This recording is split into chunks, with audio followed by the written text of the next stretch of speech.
What if I told you that America's largest retailer has become the backdrop for some of the most disturbing incidents you've never heard? Tonight, we're diving deep into 11 spine-chilling encounters that happened inside Walmart stores across the country. From bizarre customer behavior to unexplained phenomena, these stories will make you question everything you thought you knew about late-night shopping trips. Before we begin this descent into retail horror, smash that subscribe button and hit the notification bell because, trust me, you won't want to miss a single twisted detail of what's coming next. Let's move to our first story. On the night of March 15th, 2019, the Walmart Supercenter on Airline Highway in Baton Rouge, Louisiana, was operating under what employees called skeleton crew conditions.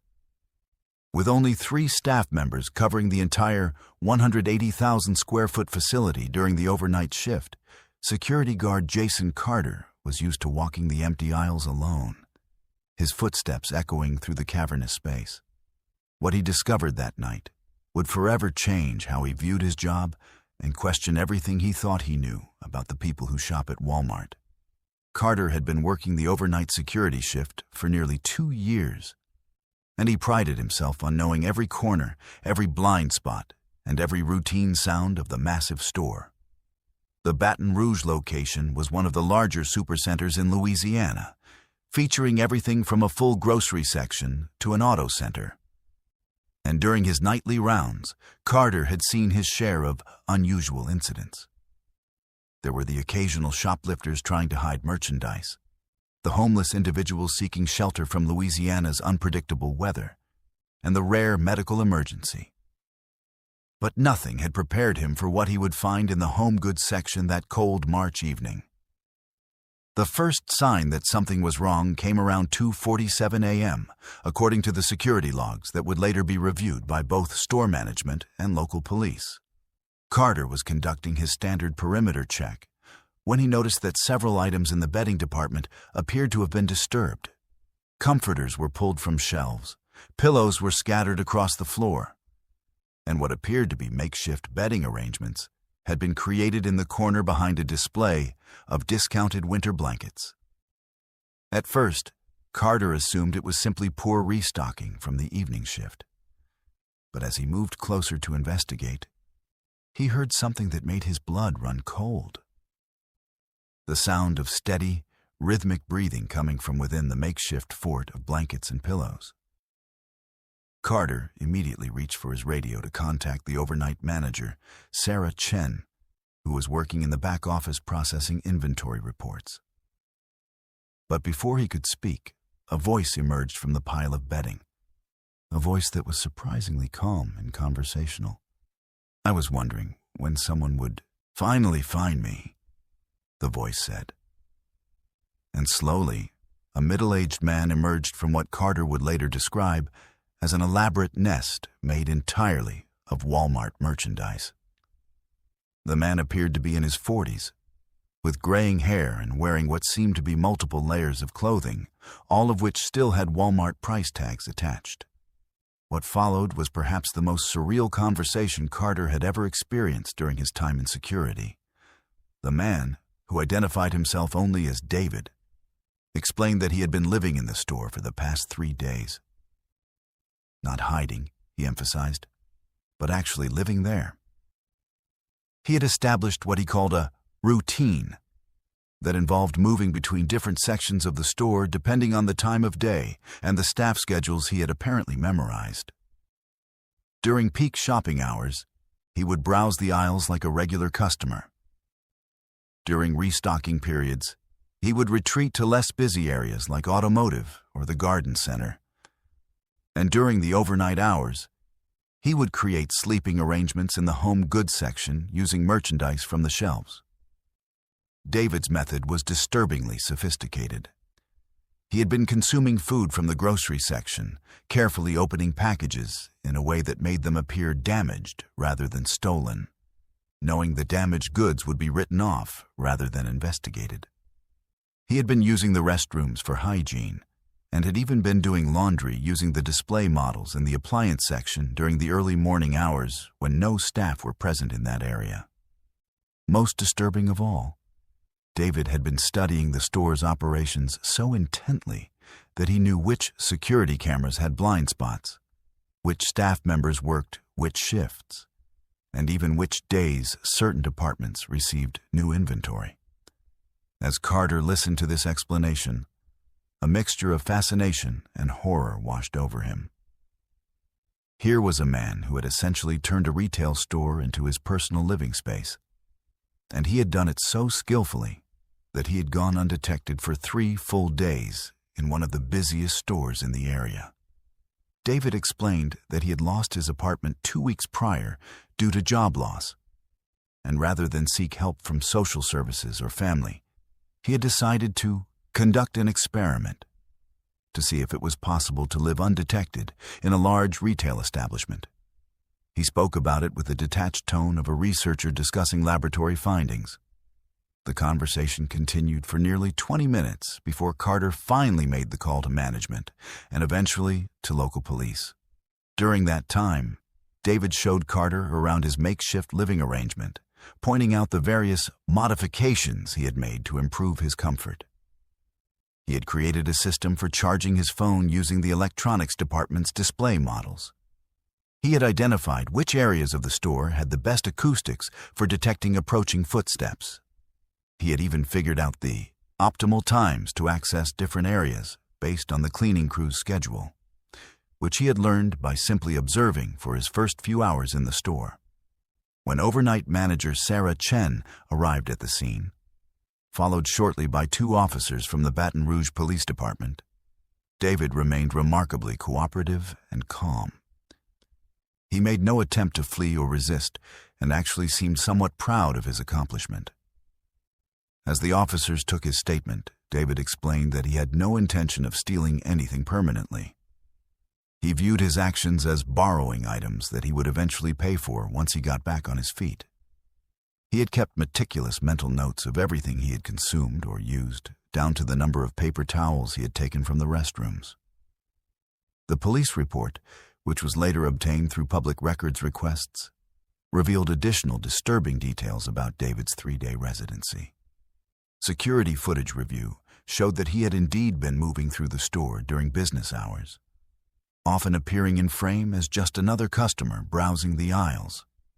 On multiple occasions, he had even interacted with other customers and staff members, offering directions to lost shoppers and engaging in casual conversation with employees. No one had suspected that this polite, well-spoken man was actually living in the store. Perhaps most unsettling was David's explanation of why he chose Walmart specifically for his experiment. He had researched the store's layout online, studied customer traffic patterns by visiting during different times of day, and had even called the store multiple times asking about operating hours and services to better understand the daily routine. He had chosen the Baton Rouge location because of its size, 24-hour operation, and the fact that it was busy enough for him to blend in, but not so busy that every corner was constantly monitored. The investigation revealed that David had been surprisingly careful about hygiene and cleanliness during his stay. He had used store merchandise to maintain personal hygiene, but had done so in a way that minimized evidence of his presence.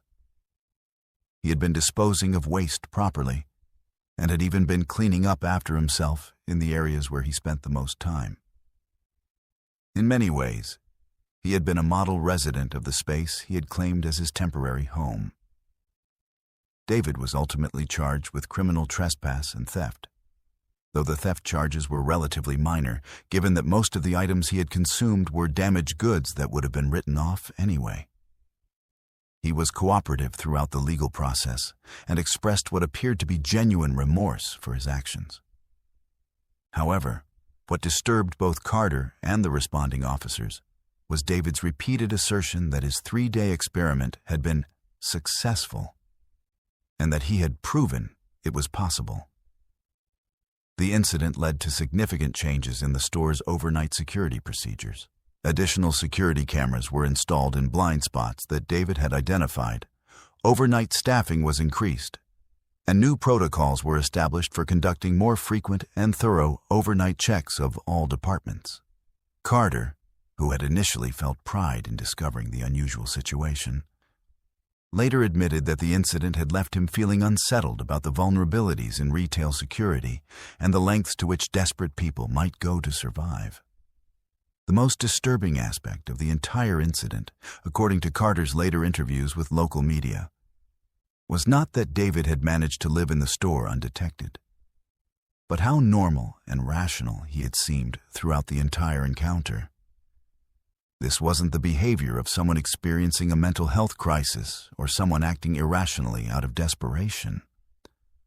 This was someone who had methodically planned and executed a complex scheme to live rent-free in a retail establishment. And he had done it with a level of sophistication that suggested he could potentially do it again, perhaps even more successfully, with the experience he had gained. Let's move to our second story. The summer heat in Phoenix, Arizona, can be unbearable, and on the evening of August 12, 2020, Emily Parker was grateful for the air-conditioned relief of the Walmart Supercenter on 51st Avenue. What started as a routine grocery run after her evening shift at a local medical clinic would turn into one of the most terrifying experiences of her life, an encounter that would leave her questioning her own sanity and afraid to shop alone ever again. Emily had always been a practical, no-nonsense person. As a medical administrative assistant, she was used to dealing with facts, schedules, and logical sequences of events. She prided herself on being observant and detail-oriented, qualities that served her well in her professional life. But nothing in her experience had prepared her for what would unfold during what should have been a simple 30-minute shopping trip that Thursday evening around 7:30 p.m. The first thing Emily noticed was how unusually quiet the store seemed for an early evening in August. Typically, the Phoenix location would be bustling with families doing their weekly shopping. But tonight felt different. The aisles seemed longer, the fluorescent lights appeared harsher, and there was an odd quality to the ambient sound that she couldn't quite place. She grabbed a shopping cart and began her usual route through the store, starting with the produce section before moving on to the dairy and frozen foods. It was a pattern she had followed dozens of times before, efficient and methodical. As Emily made her way through the produce section, selecting tomatoes and checking the ripeness of avocados, she became aware of another shopper in her peripheral vision. Nothing unusual about that. Stores have other customers. But something about this person's movement caught her attention. They seemed to be following the same path she was taking, stopping when she stopped, moving when she moved. At first, she dismissed it as coincidence. After all, the produce section had a natural flow to it, and it made sense that two shoppers might follow similar patterns. But as Emily moved from produce to the bakery section, the feeling of being mirrored intensified. She paused to examine a loaf of bread, and out of the corner of her eye, she noticed the same figure pause at exactly the same moment, appearing to examine items on the shelf directly across from her. When she moved to check the expiration date on a package of bagels, the figure moved too, reaching for something on their side of the aisle. The timing was too precise to be coincidental. Emily's medical training had taught her to trust her observations, but she also knew that anxiety could create false patterns where none existed. She decided to test her suspicions. Instead of continuing with her normal shopping route, she deliberately took a detour down the automotive aisle, a section she never visited during grocery runs. Sure enough, within moments, she heard the distinct squeak of shopping cart wheels behind her, following the same path. Her heart rate began to increase as she turned down the health and beauty aisle. Emily pretended to study different brands of shampoo while using the reflective surface of a nail care display to observe behind her. What she saw made her blood run cold. A person of average height wearing a dark hoodie was standing approximately 20 feet behind her, also appearing to examine products on the shelf. But they weren't really looking at anything. Their head was positioned in a way that suggested they were watching her reflection in the same display she was using to watch them. The realization that this person was deliberately mirroring her movements sent a wave of panic through Emily's system. She quickly moved toward the pharmacy section, hoping to find a store employee who could help or at least provide the security of another person's presence. But as she approached the pharmacy counter, she discovered it was closed for the evening. The automated prescription pickup was still operating, but no staff were visible in the area. Emily's panic began to escalate as she realized how isolated she was despite being in a public space. The store's vast size, which usually felt convenient, now felt threatening. The wide aisles that normally made navigation easy now provided too much open space where she felt exposed and vulnerable. She decided to head toward the front of the store where the checkout lanes were located, reasoning that there would be more staff and other customers in that area. As she made her way toward the front of the store, Emily noticed that her follower was maintaining the same distance, always staying just far enough away to avoid direct confrontation, but close enough to keep her in sight. The person's movements had an eerie quality.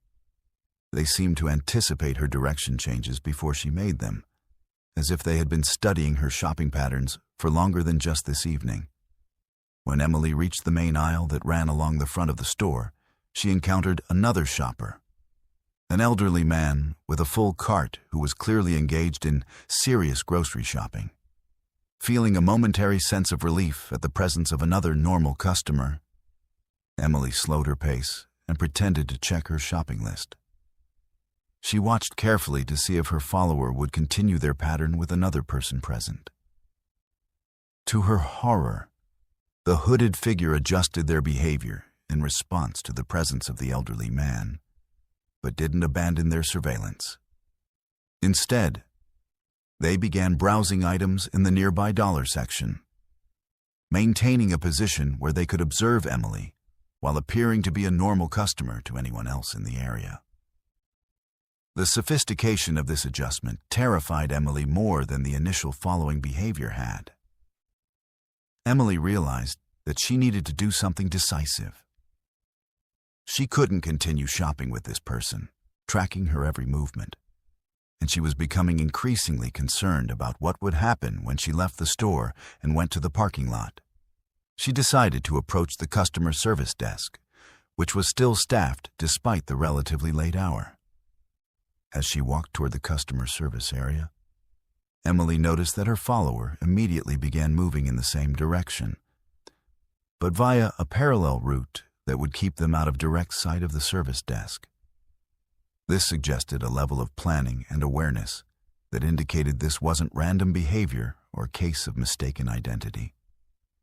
Someone was deliberately stalking her through the store with enough sophistication to avoid detection by store employees.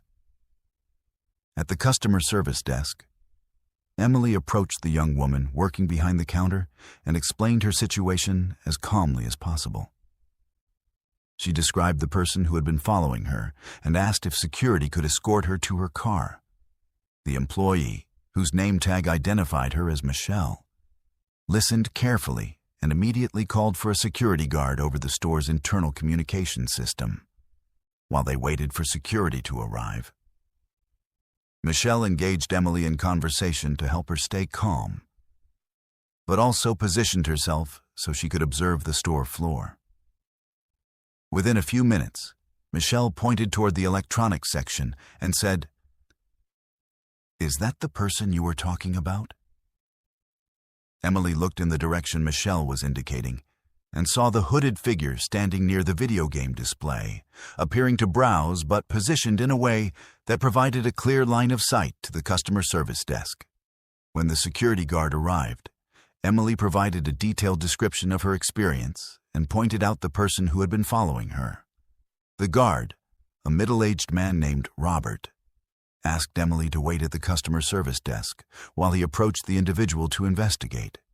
Emily watched as Robert walked casually toward the electronics section, pretending to conduct a routine security check of the area. What happened next was perhaps the most disturbing part of the entire experience. The moment the security guard came within conversational distance of the hooded figure, the person immediately abandoned their cart and walked quickly toward the nearest exit. They didn't run, which would have drawn attention, but moved with purposeful speed that suggested they had planned for the possibility of being confronted. Robert followed at a distance and watched as the person exited the store and disappeared into the parking lot. He returned to report that the individual had left the premises, but not before Robert had managed to observe that the person had been carrying no merchandise and had abandoned a shopping cart that contained only a single item, a package of batteries that appeared to have been selected at random. The security investigation revealed additional disturbing details. When Robert reviewed the store's security camera footage, he discovered that Emily's stalker had been in the store for over an hour before Emily had arrived. The cameras showed the person walking through various sections of the store, but not shopping in any meaningful way. Instead, they appeared to be studying the layout, customer traffic patterns, and sight lines throughout the building. Most unsettling of all, the security footage showed that when Emily had entered the store, the hooded figure had immediately abandoned their previous activity and begun following her.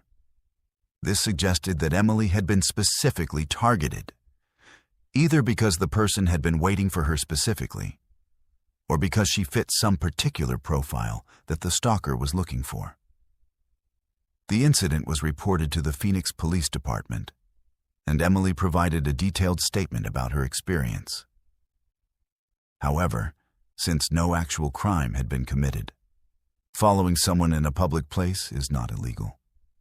There was limited action the police could take. They advised Emily to be aware of her surroundings, vary her shopping routine, and report any further incidents immediately. For weeks after the incident, Emily found herself unable to shop alone without experiencing anxiety. She began bringing friends or family members with her for grocery runs, and she completely avoided evening shopping trips.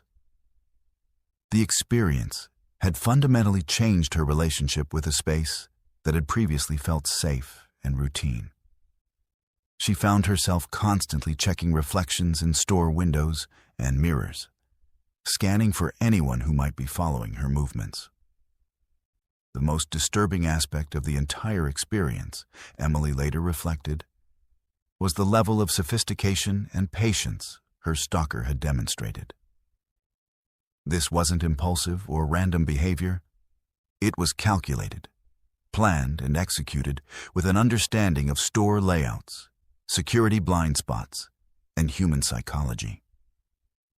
The person had known how to follow someone without being detected, how to adjust their behavior when circumstances changed, and how to disappear quickly when confronted.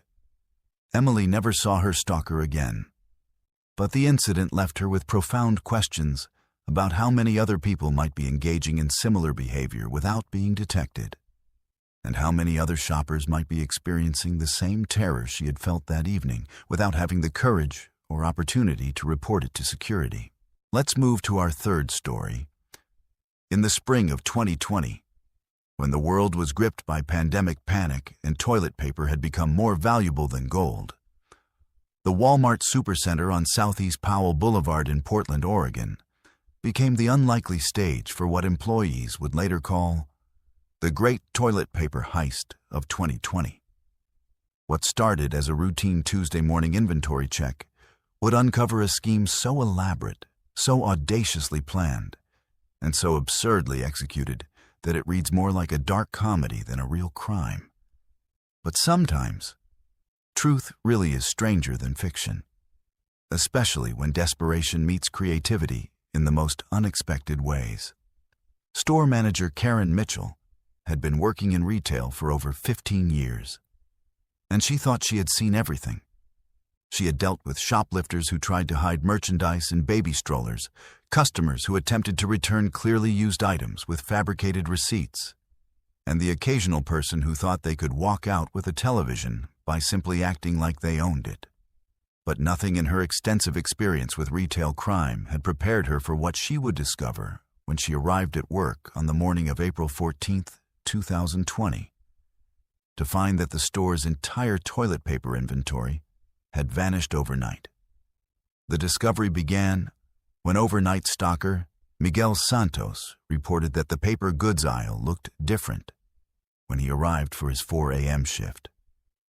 At first, Karen assumed it was simply a case of heavy customer demand. After all, toilet paper shortages had been making headlines for weeks, and customers were known to line up before store opening to grab whatever supplies they could find. But as Miguel's report became more detailed, Karen realized they were dealing with something far more unusual than enthusiastic early bird shoppers.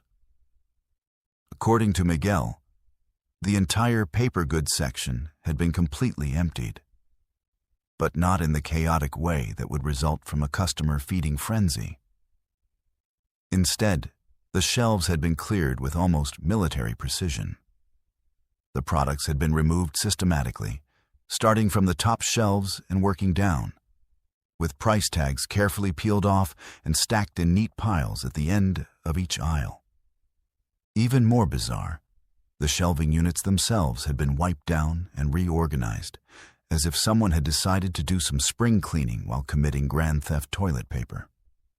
Karen's initial response was to check the security footage from the previous evening, expecting to find evidence of after-hours break-ins or perhaps a coordinated effort by multiple shoplifters. What she discovered instead was footage that seemed more suited to a heist movie than a routine security review. The cameras had captured a group of 4 individuals, all wearing matching Walmart employee vests and name tags, who had entered the store around 11 p.m. through the employee entrance, using what appeared to be legitimate access cards. The fake employees moved through the store with the confidence and efficiency of people who belonged there. They had shopping carts, hand trucks, and even a small motorized pallet jack that they used to transport massive quantities of toilet paper from the storage areas to a loading dock at the rear of the building. What made their performance even more convincing was their attention to detail. They followed proper safety protocols, wore the required personal protective equipment, and even took scheduled breaks in the employee break room. The security footage revealed that the group had spent nearly 6 hours in the store, from 11 p.m. to almost 5 a.m., systematically removing every single package of toilet paper, paper towels, and facial tissues from both the sales floor and the storage areas. They had loaded everything into a large truck that was parked at the loading dock, a truck that bore the logo and branding of a legitimate paper goods distributor that regularly made deliveries to Walmart stores throughout the region. As Karen continued her investigation, she discovered that the scheme's sophistication extended far beyond simply wearing fake uniforms and using a convincing truck. The perpetrators had somehow obtained legitimate employee ID cards that allowed them access to the building's employee entrance and loading dock. They had also acquired genuine Walmart inventory scanners, which they used to properly process each item they removed, creating what appeared to be legitimate transfer records in the store's computer system. The fake transfer records showed that all the toilet paper had been relocated to other Walmart stores in the region due to inventory rebalancing requirements. The paperwork was so professional and detailed that it included proper authorization codes, manager signatures that looked authentic, and even transportation manifests that matched the truck's supposed delivery schedule. Someone had clearly done extensive research into Walmart's internal procedures and documentation requirements. Karen's growing amazement at the audacity of the scheme was matched by her professional admiration for its execution. The thieves had not only stolen thousands of dollars worth of merchandise, but they had done it in a way that initially made the theft look like a routine internal transfer. if Miguel hadn't noticed that the shelves looked different. The theft might have gone undetected for days, giving the perpetrators time to sell their stolen goods and disappear. The investigation took an even more absurd turn when Karen discovered that the fake employees had actually improved certain aspects of the store's organization during their criminal activities. The paper goods aisle had been restocked with other merchandise in a way that maximized space utilization and improved customer access.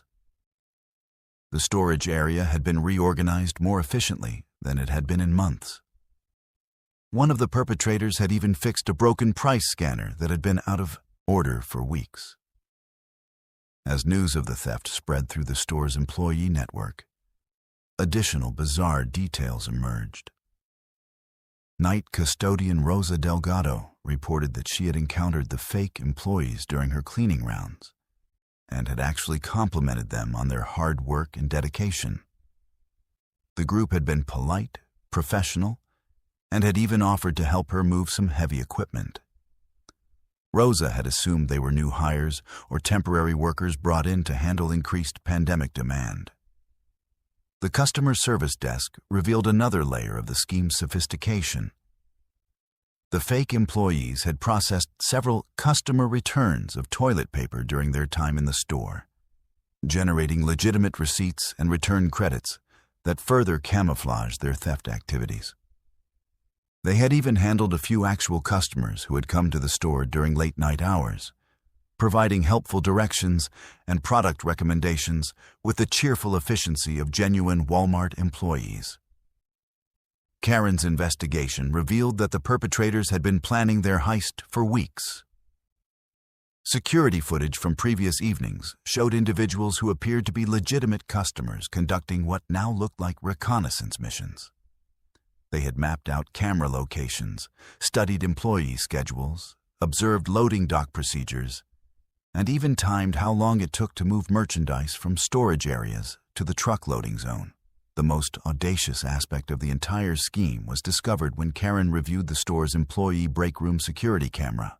The footage showed the fake employees taking their scheduled breaks, eating snacks they had brought from home, and engaging in normal workplace conversation about current events, sports, and their other jobs. One of them had even left a positive review of the store's break room amenities on a workplace review website, praising the comfortable seating and quality coffee machine. When the Portland Police Department arrived to investigate, they found themselves dealing with a case unlike anything in their experience. Detective James Wright later admitted that he had never encountered criminals who had stolen merchandise, while simultaneously improving the workplace environment and providing excellent customer service.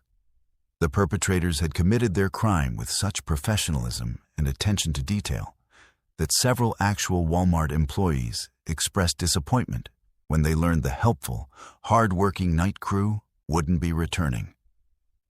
The investigation eventually revealed that the scheme had been orchestrated by a group of former retail employees who had lost their jobs due to pandemic-related layoffs. They had used their insider knowledge of retail operations to plan and execute what they viewed as the perfect victimless crime, stealing products that were in artificially high demand due to panic buying from a corporation they felt had treated them unfairly. Their leader, a former assistant manager named Derek, later explained that they had tried to minimize the impact on individual employees and customers by conducting their theft as professionally as possible.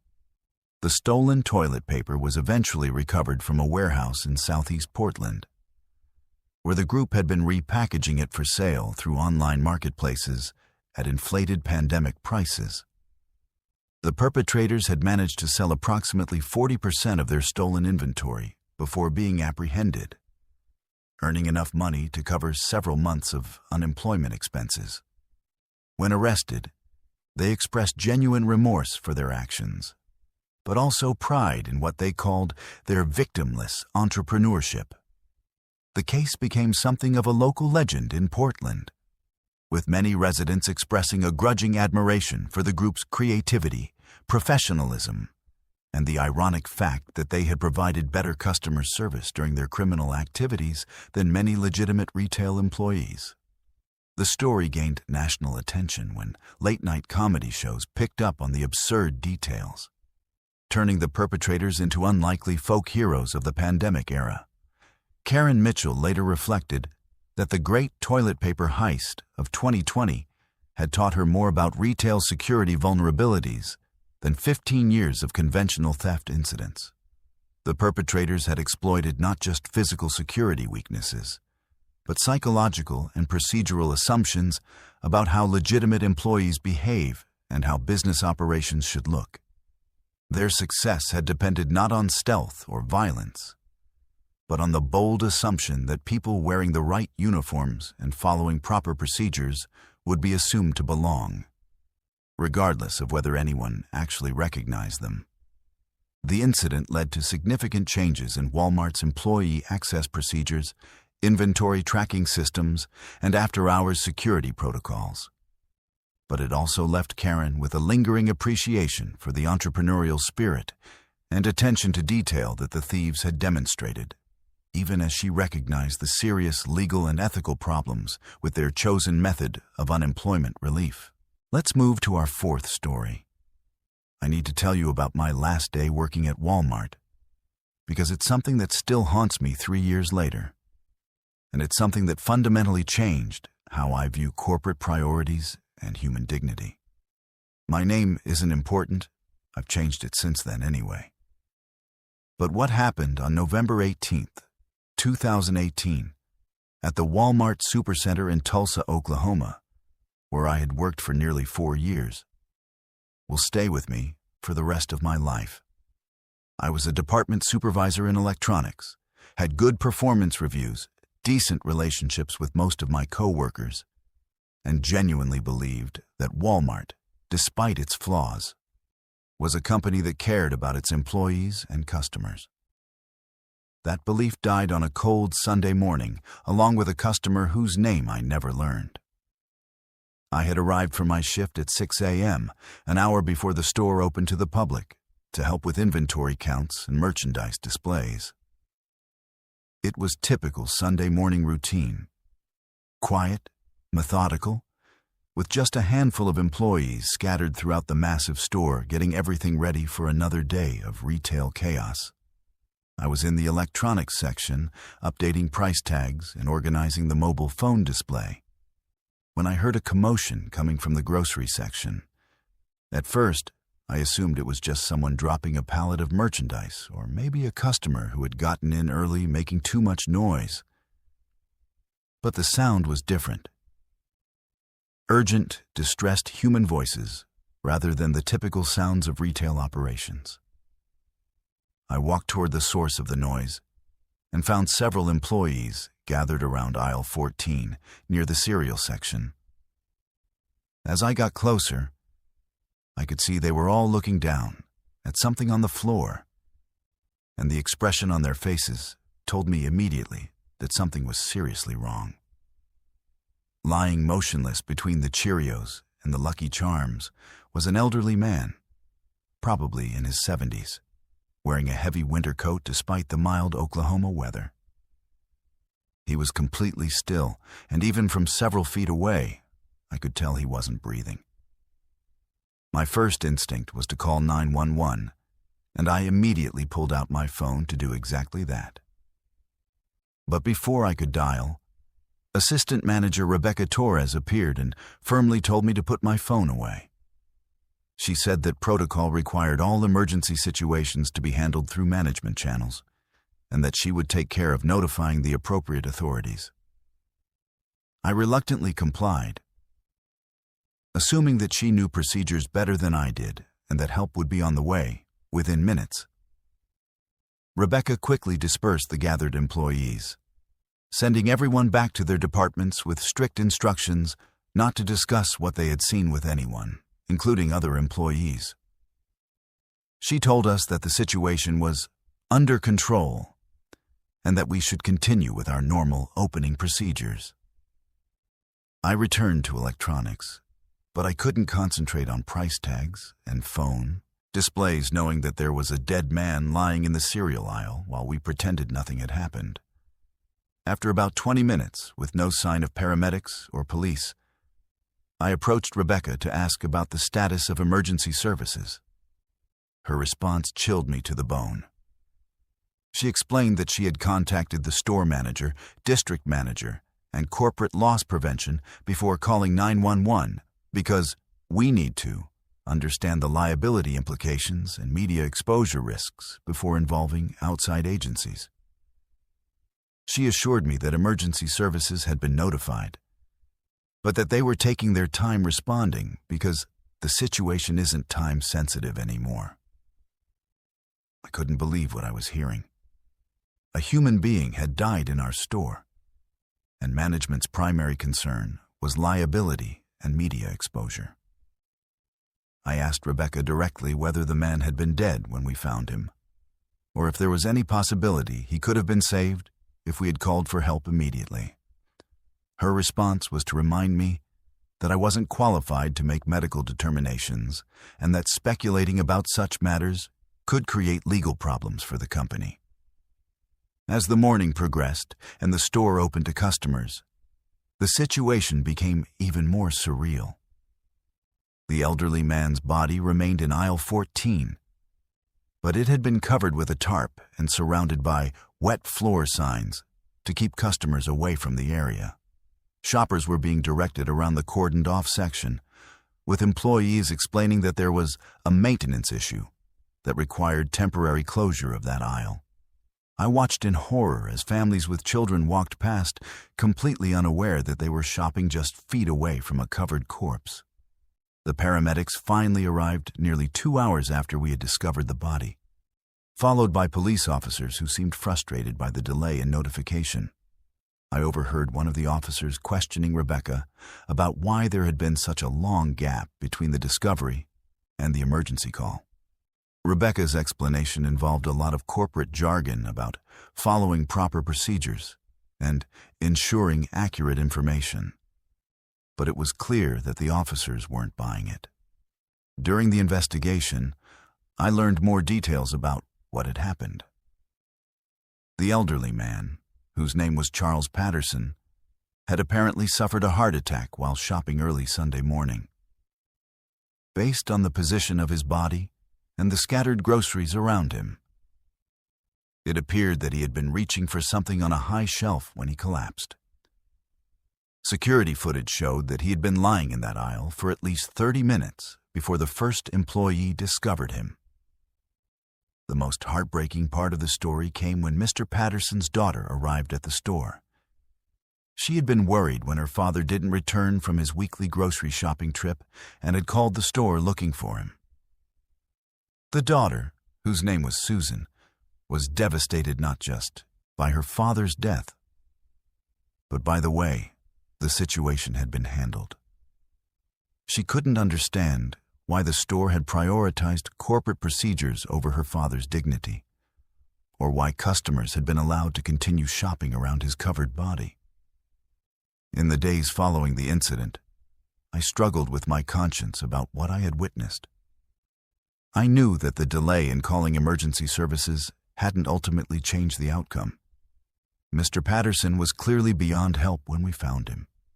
But the callousness of the corporate response, the prioritization of liability concerns over human dignity, and the way customers had been kept in the dark about what was happening in their midst, bothered me profoundly. I tried to discuss my concerns with other employees, but I quickly discovered that management had made it clear that talking about the incident could result in disciplinary action or termination.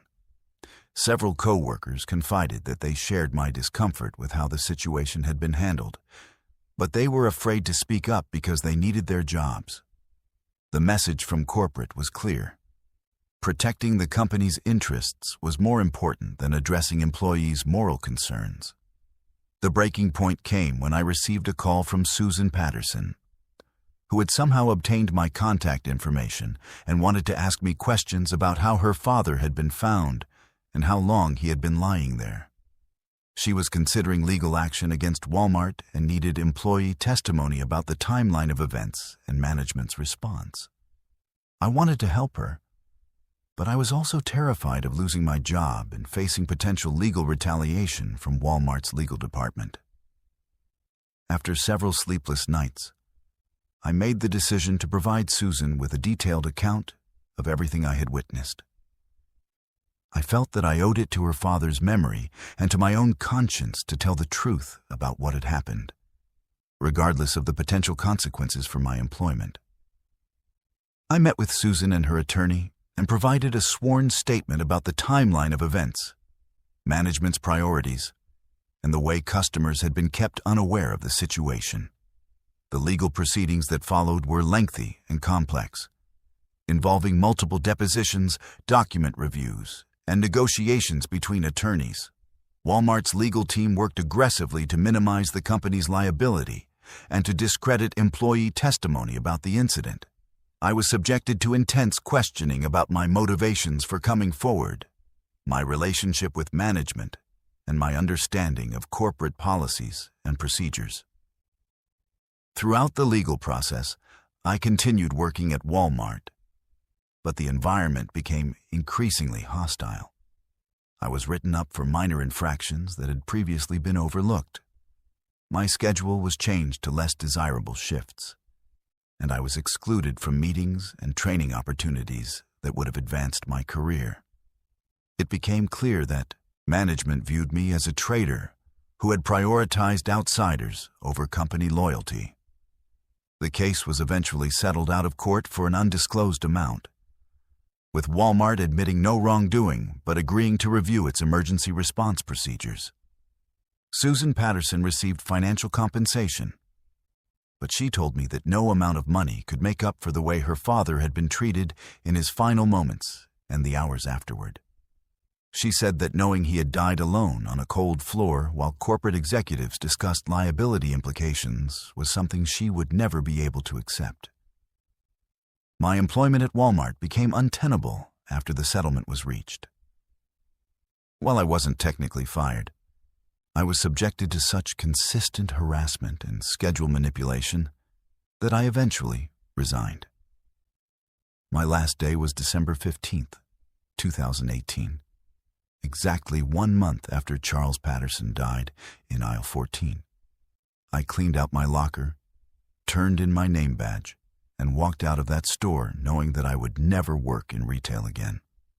The experience taught me that corporate priorities and human decency don't always align, and that sometimes doing the right thing comes with serious personal and professional costs. I lost a job that I had worked hard to build into a career, but I gained the knowledge that I had acted according to my conscience when it mattered most. Charles Patterson deserved better than he got from Walmart that day, and his daughter deserved the truth about what happened, even if that truth was uncomfortable for a multi-billion-dollar corporation. 3 years later, I still think about that Sunday morning and wonder how many other Charles Pattersons have died in retail stores while corporate executives calculated liability risks and managed media exposure. I hope that by sharing this story, I can honor his memory and maybe encourage other people to prioritize human dignity over corporate loyalty when faced with similar situations. Let's move to our fifth story. On the afternoon of April the 23rd, 2021, the Walmart Supercenter on North Zaragoza Road in El Paso, Texas, became the setting for an incident that rattled employees, baffled shoppers, and left police investigators combing through hours of surveillance footage in search of answers. The catalyst was a 34-year-old man who identified himself simply as Levi. He entered the store at 2:15 p.m. dressed in unremarkable jeans and a navy windbreaker, ordinary enough that no one paid him much attention as he crossed the vestibule and headed straight for customer service. What followed felt less like a retail disturbance and more like a live documentary on the frayed edges of reality. According to the official incident report, Levi did not open with a complaint about a return or a price check. Instead, he leaned across the counter and asked the startled associate whether Walmart maintained temporal merchandise protocols.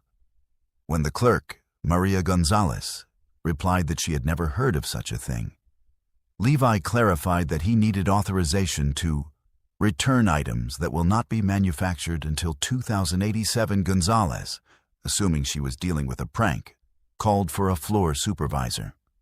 The supervisor, Sergio Delgado, arrived to find Levi calmly explaining that commerce in his era operated on a closed-loop supply chain, and that returning merchandise to 2021 was an unfortunate but necessary corrective action. Security was alerted, yet Levi's demeanor raised no immediate red flags.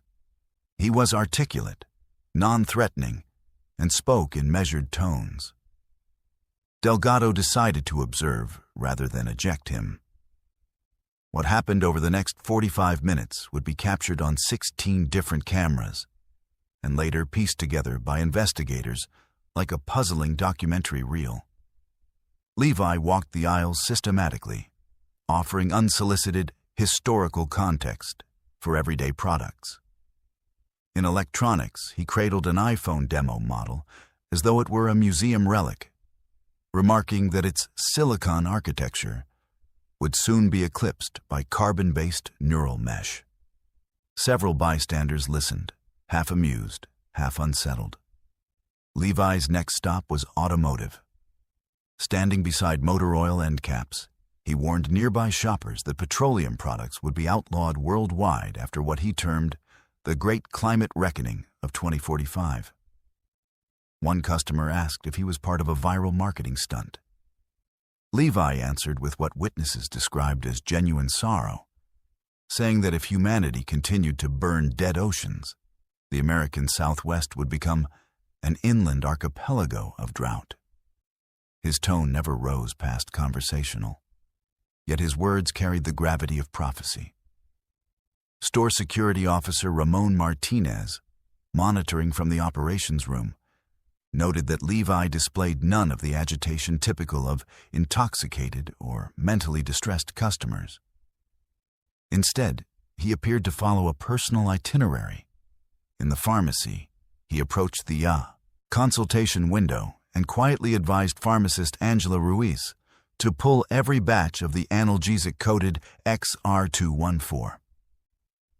Ruiz, unfamiliar with the code, asked for clarification. Levi replied that the medication would be released in 2029, prescribed widely by 2034, and recalled in 2036 after long-term kidney toxicity emerged. Ruiz filed an internal note and alerted management. Liability concerns escalated. At 3:05 p.m., Levi entered produce, the store's busiest section that day, and launched into what onlookers later described as a 5-minute future food lecture. He predicted crop yield collapse, urged families to cultivate drought-resistant gardens, and demonstrated how to examine apples for surface nanoplastics. A small crowd gathered, drawn by equal parts curiosity and discomfort. Employees debated whether to intervene. Disruption remained minimal, but the store's risk assessment protocol advised caution when a customer disseminated health or safety claims. Documentary-style reconstruction of Levi's path revealed meticulous avoidance of staff attempts to corral him. When 2 plainclothes loss prevention associates shadowed him near housewares, he adjusted course through seasonal aisles, keeping interactions public and non-confrontational. Investigators would later remark on his spatial awareness. He seemed to know camera blind spots and exit routes instinctively, yet he never attempted to flee. The situation shifted at 3:27 p.m., when Levi paused in front of a clearance rack of children's clothing and addressed an 8-year-old boy about synthetic fiber biohazards.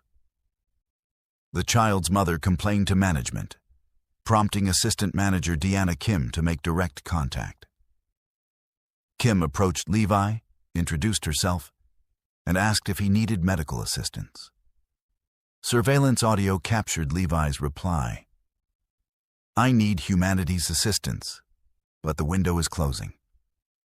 He surrendered no personal identification beyond the name Levi, offered no hostile gestures, and complied when Kim asked him to wait near the Vision Center for authorities who could better address temporal concerns.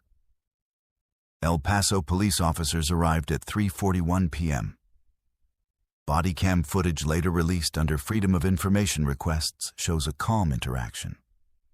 Levi answered standard questions, stating he had no weapons, no contraband, and no intention of theft or violence. When asked for ID, he produced none, claiming personal documentation was substrate encoded at the quantum level. Officers performed a cursory pat-down, found only a pocket notebook filled with indecipherable symbols, and escorted him to a patrol car without incident. The entire apprehension lasted under 5 minutes. Levi did not resist. The post-incident timeline features 4 threads that make this case linger in local folklore. 1. Medical evaluation. Levi underwent psychiatric assessment at University Medical Center of El Paso. Reports indicate he was lucid, cooperative, and passed a standard toxicology screen. A provisional diagnosis of delusional disorder was considered, yet physicians noted an absence of disorganization or cognitive impairment. Levi's future-centric narrative remained internally consistent, detailed, and, critically, devoid of typical grandiosity. He expressed no personal superiority, only urgency. 2. The notebook. Forensic linguists from a regional task force analyzed Levi's handwritten symbols. Patterns suggested an invented script with logical syntax, but no cipher matched known languages.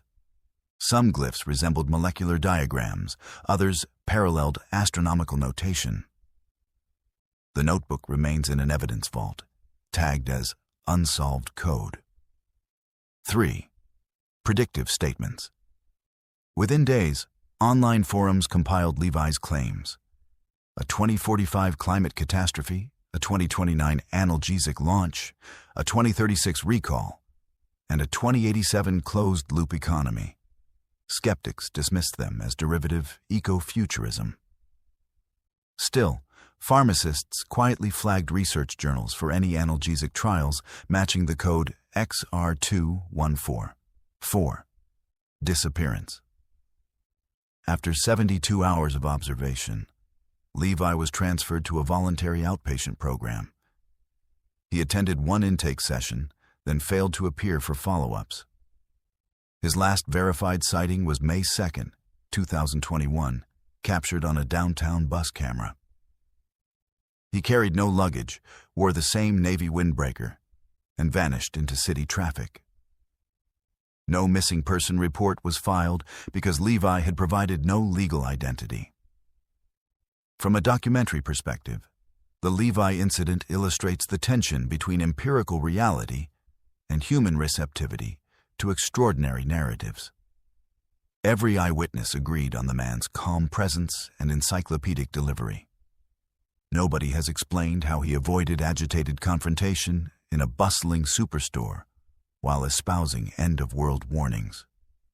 Walmart's official statement classified the event as a non-violent customer disturbance resolved without injuries. Yet, internal memos obtained by journalists emphasize staff confusion over whether to treat Levi as a medical risk, a security threat, or a public relations liability. Sociologists analyzing the case point out that the encounter occurred at a cultural moment primed for apocalyptic thinking, lingering pandemic anxiety, climate news saturation, and social media amplification of conspiracy content. Levi's rhetoric tapped directly into those collective fears, but with granular specificity that made employees hesitate. What if, however unlikely, he was telling the truth? That sliver of uncertainty transformed a routine customer service anomaly into a living thought experiment for everyone present. In the month that followed, scattered rumors surfaced. A truck driver claimed to have given a ride to a soft-spoken man named Levi heading east toward the Gulf Coast. a grad student in Houston, reported meeting someone matching Levi's description at a public lecture on renewable energy. The man asked penetrating questions about closed carbon loops, then slipped away before the Q&A ended. None of these sightings were confirmed, and each could be chalked up to the simple human penchant for weaving myth from coincidence. Yet, for the employees at the El Paso Walmart, the memory remains visceral. Store security officer Ramon Martinez later reflected in an internal debrief that Levi caused the quietest chaos he had seen in 16 years on the job. He didn't steal a thing, didn't shout, didn't threaten anyone. But he left the whole building tilted, like reality had a hairline crack we could suddenly see. Martinez wrote. Customer service associate Maria Gonzalez, initially the first point of contact, resigned 2 months later, citing persistent anxiety that any new shopper might bring messages from timelines we can't verify. As for the Walmart corporate, the Levi episode prompted a brief revision of its unconventional behavior policy. Managers were instructed to expedite mental health outreach calls rather than routing through extended liability chains. A private training video now advises associates, if a guest claims to be from another era, treat it first as a health concern. Documentation can follow. No conclusive answer has ever emerged regarding Levi's origins.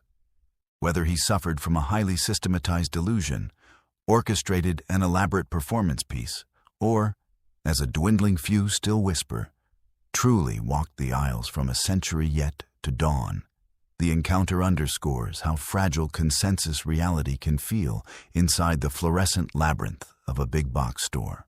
One soft-spoken stranger, armed with nothing more than conviction and a pocket notebook, managed to turn an ordinary Saturday into a question mark that still hangs over North Zaragoza Road like desert heat shimmer. Visible, disorienting, and impossible to grasp. Let's move to our sixth story. The human mind has an unsettling relationship with mirrors. And nowhere is this more apparent than in retail environments where reflective surfaces are strategically placed to create the illusion of expanded space and enhanced security surveillance.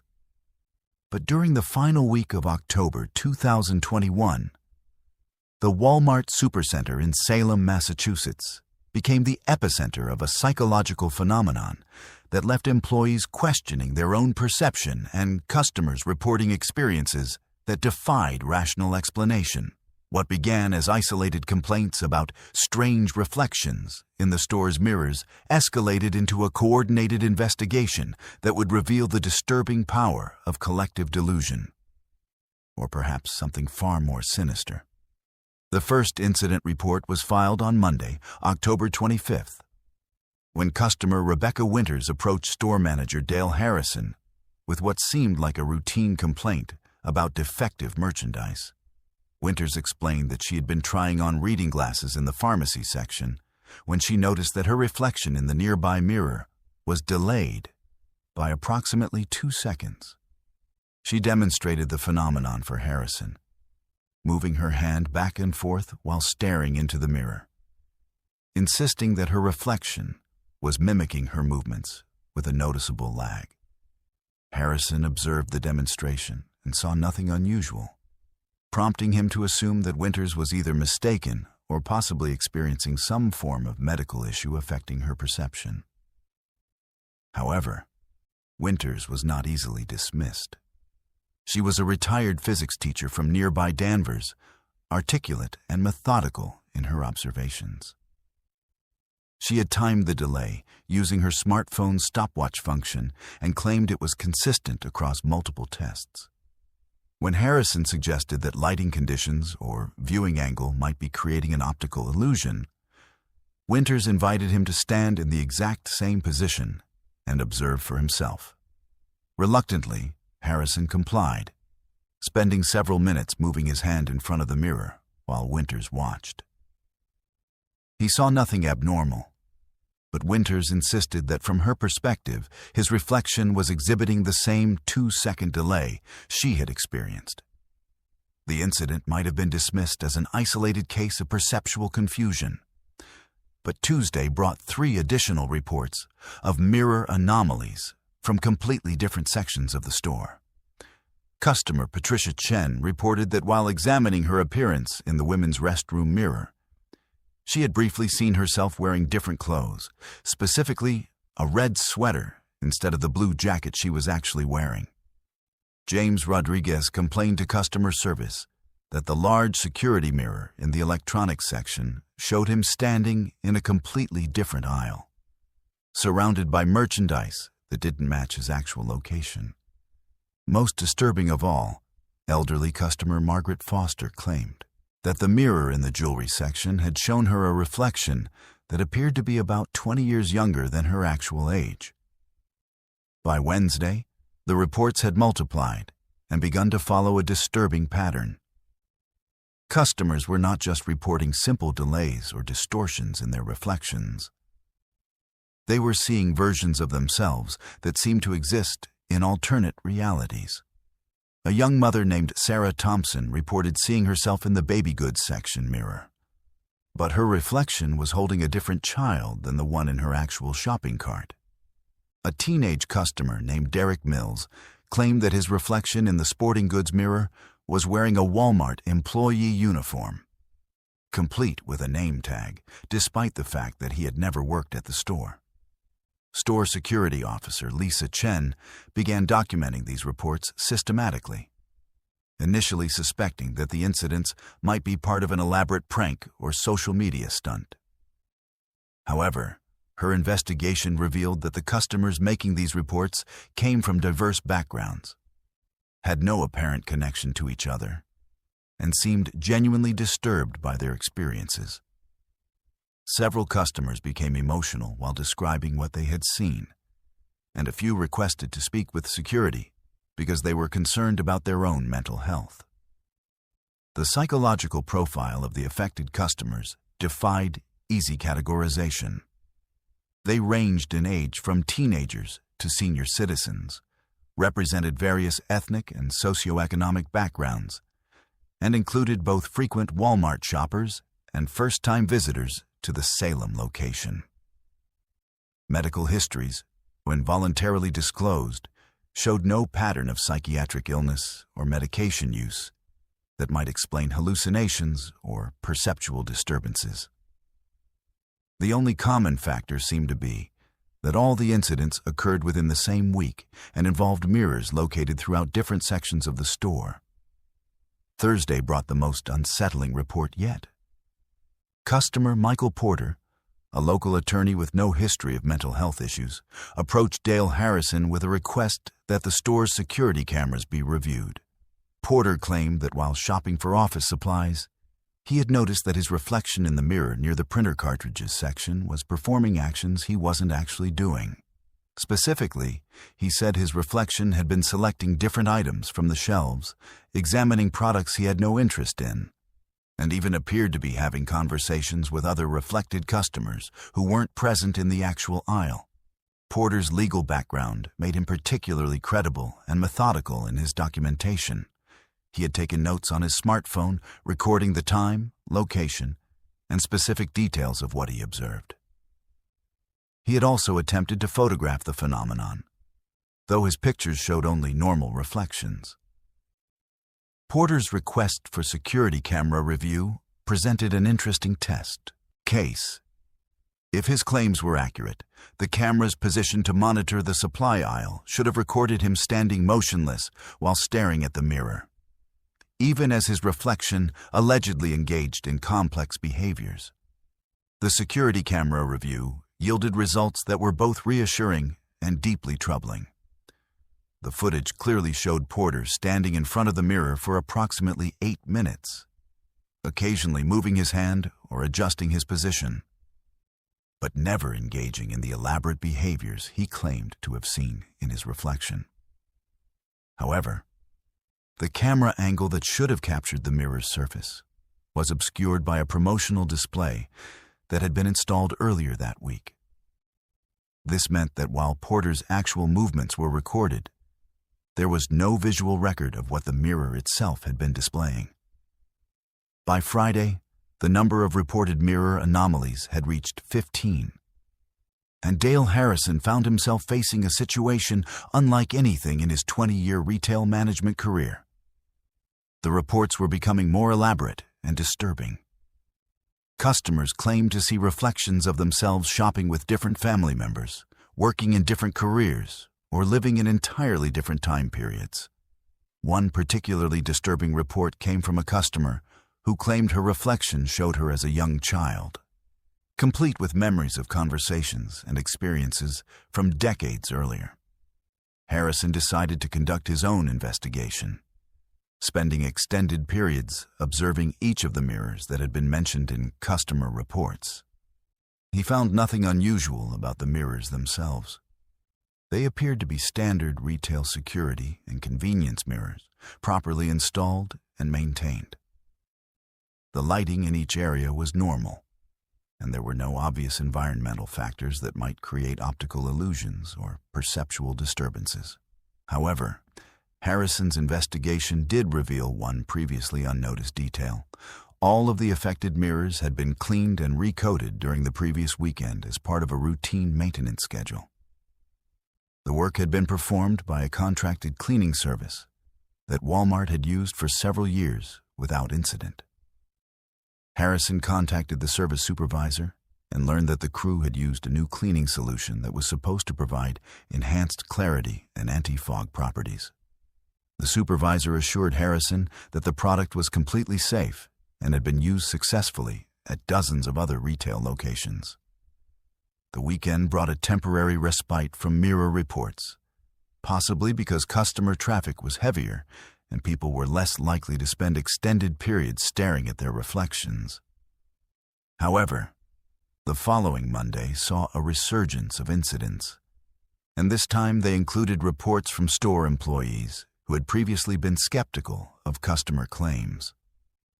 Cashier Amanda Rodriguez reported seeing her reflection continuing to scan items and interact with customers even when she was on break and standing away from her register.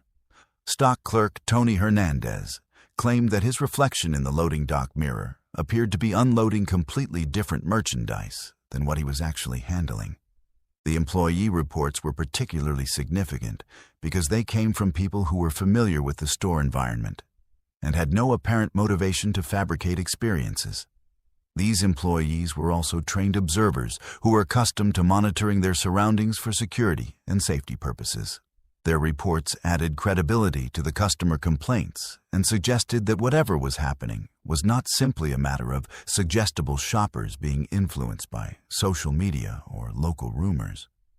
Harrison's growing concern about the situation led him to contact Walmart's Corporate Risk Management Department, which dispatched a team of specialists to investigate the phenomenon. The team included a facilities engineer, a security consultant, and a behavioral psychologist who specialized in retail environments. Their investigation focused on identifying any environmental factors that might be creating the reported experiences, including electromagnetic interference, lighting frequencies, air quality issues, or acoustic anomalies. The investigation revealed several interesting findings, though none provided a complete explanation for the reported phenomena.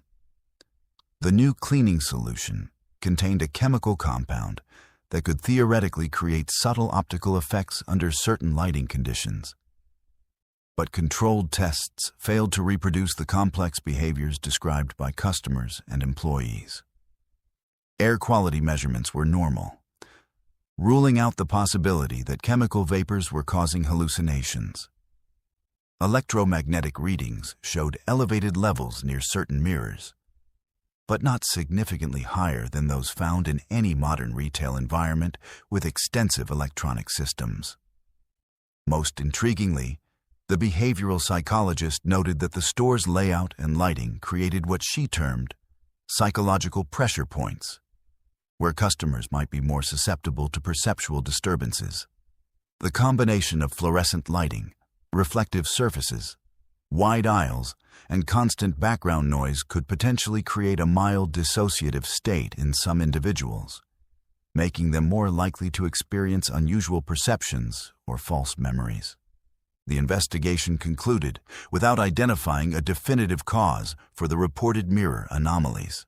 The corporate team recommended replacing all affected mirrors, improving lighting in certain areas, and implementing additional staff training on customer service protocols for unusual complaints. However, the psychological consultant's final report noted that the Salem incident represented a fascinating case study in collective perception and the power of environmental factors to influence human consciousness in retail settings. The mirror incidents ceased completely after the affected mirrors were replaced, and no similar reports have been documented at the Salem location since November 2021. However, the experience left a lasting impact on both employees and customers who had witnessed or experienced the phenomena. Several customers reported that they continued to feel uneasy around mirrors in other retail environments, and some store employees admitted to avoiding certain areas of the store during their shifts. The Salem mirror incidents remain unexplained, existing in the uncomfortable space between rational explanation and inexplicable experience that characterizes the most disturbing retail encounters. Whether the result of environmental factors, collective suggestion, or something more mysterious, they serve as a reminder that even the most mundane commercial spaces can become theaters for experiences that challenge our understanding of perception and reality. Let's move to our seventh story. This is security footage timestamp 234712, December 18th, 2020, Walmart Supercenter, North Main Street, Roswell, New Mexico. What you're about to see was captured on the store's internal surveillance system and later leaked by a former employee who claimed the footage was being suppressed by corporate management.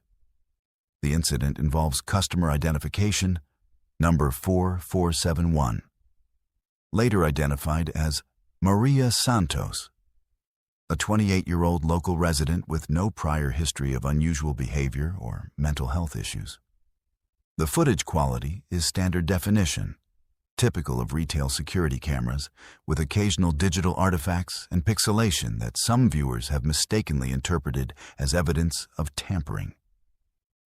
However, independent analysis by digital forensics experts has confirmed the authenticity of the recording.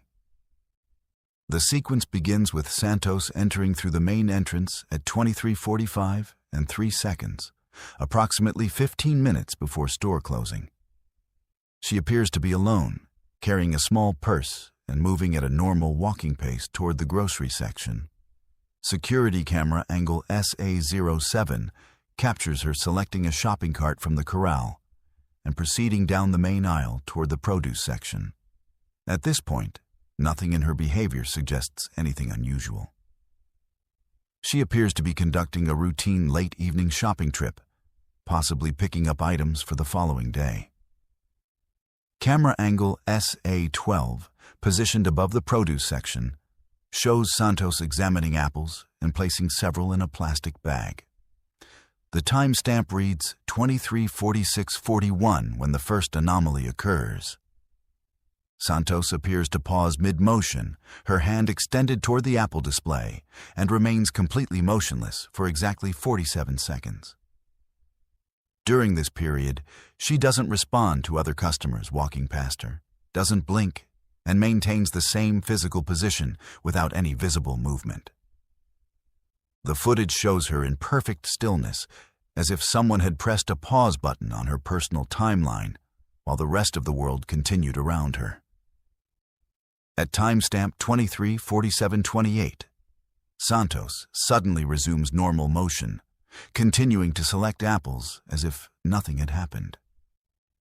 She shows no awareness of the prolonged pause and proceeds to the banana display with normal shopping behavior. However, camera angle SA15, which covers the adjacent organic produce section, captures something that forensic analysts have been unable to explain.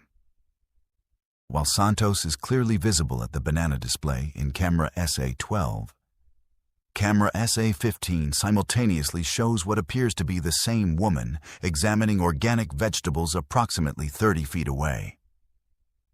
The dual appearance continues for 3 minutes and 17 seconds.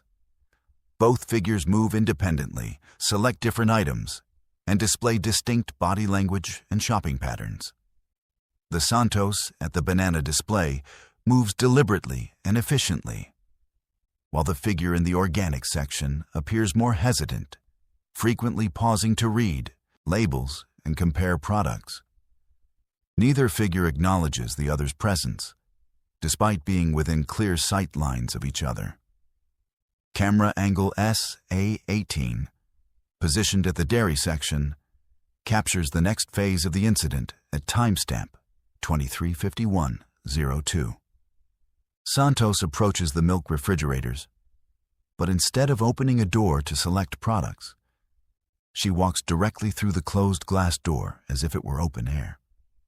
The footage clearly shows her passing through the solid glass barrier without any visible contact or resistance. She proceeds to select items from inside the refrigerated unit while standing among the milk cartons and dairy products. From this interior position, she appears to be shopping normally, reaching for items and examining expiration dates.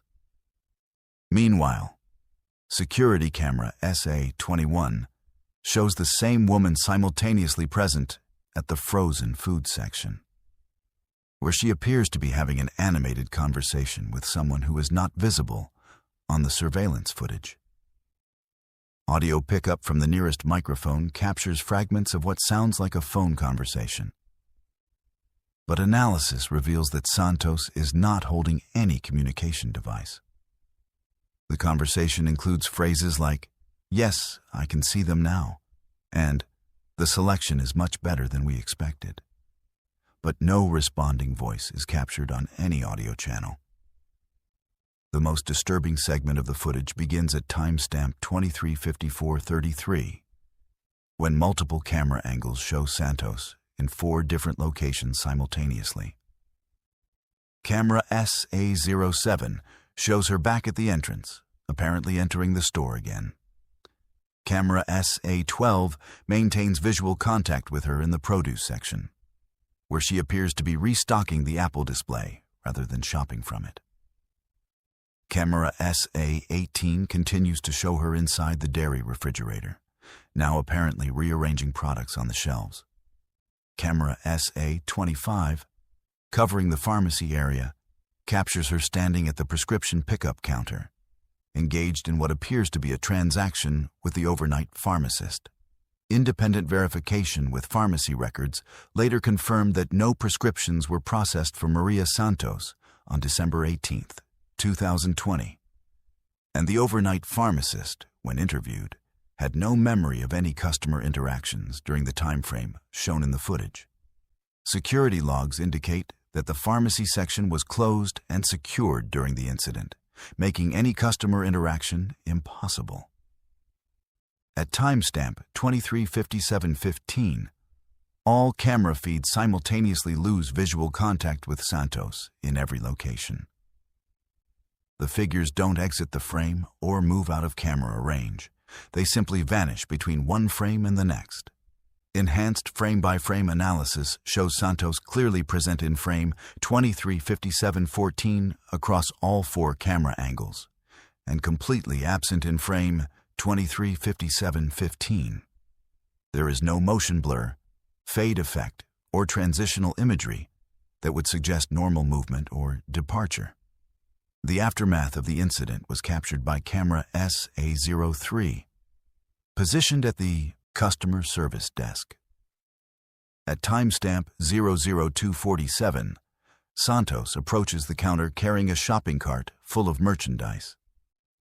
She proceeds through a normal checkout process with overnight cashier Dennis Kim, who later confirmed the transaction and described Santos as a pleasant, ordinary customer. The receipt, which was retained as evidence, shows the purchase of items that match the products seen being selected across the various camera angles: apples, bananas, organic vegetables, milk, and frozen foods. Kim's interview revealed additional disturbing details. He reported that Santos mentioned being impressed with the store's new layout and complimented the efficiency of the multiple shopping zones. When Kim asked for clarification, Santos explained that she appreciated being able to shop in different sections simultaneously, which she described as a time-saving innovation. Kim assumed she was referring to some kind of customer service program he wasn't familiar with and didn't pursue the topic further. Security review protocols required overnight supervisor Rachel Torres to examine any unusual footage before filing daily reports. Torres later testified that when she first viewed the surveillance recordings, she assumed there had been a technical malfunction causing multiple camera feeds to display the same customer simultaneously. However, when she attempted to correlate the footage with other security systems, including motion sensors and electronic article surveillance logs, the data confirmed that customer activity had been detected in all 4 locations at the times shown in the video recordings. Digital forensics analysis commissioned by Walmart's corporate security department concluded that the footage showed no evidence of tampering, editing, or digital manipulation. Frame authentication protocols confirmed that the video stream was continuous and unaltered. Timestamp verification matched the store's central security server logs, and metadata analysis revealed no anomalies in file creation or modification dates.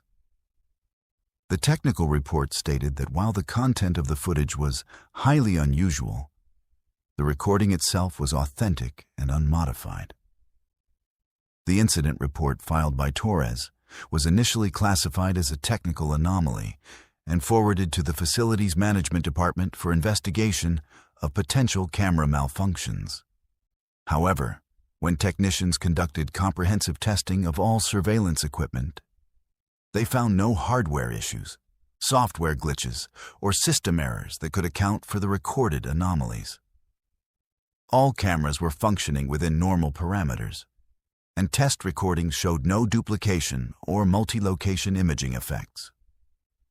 Corporate security escalated the incident to Walmart's Loss Prevention Investigation Unit, which conducted extensive background checks on Maria Santos.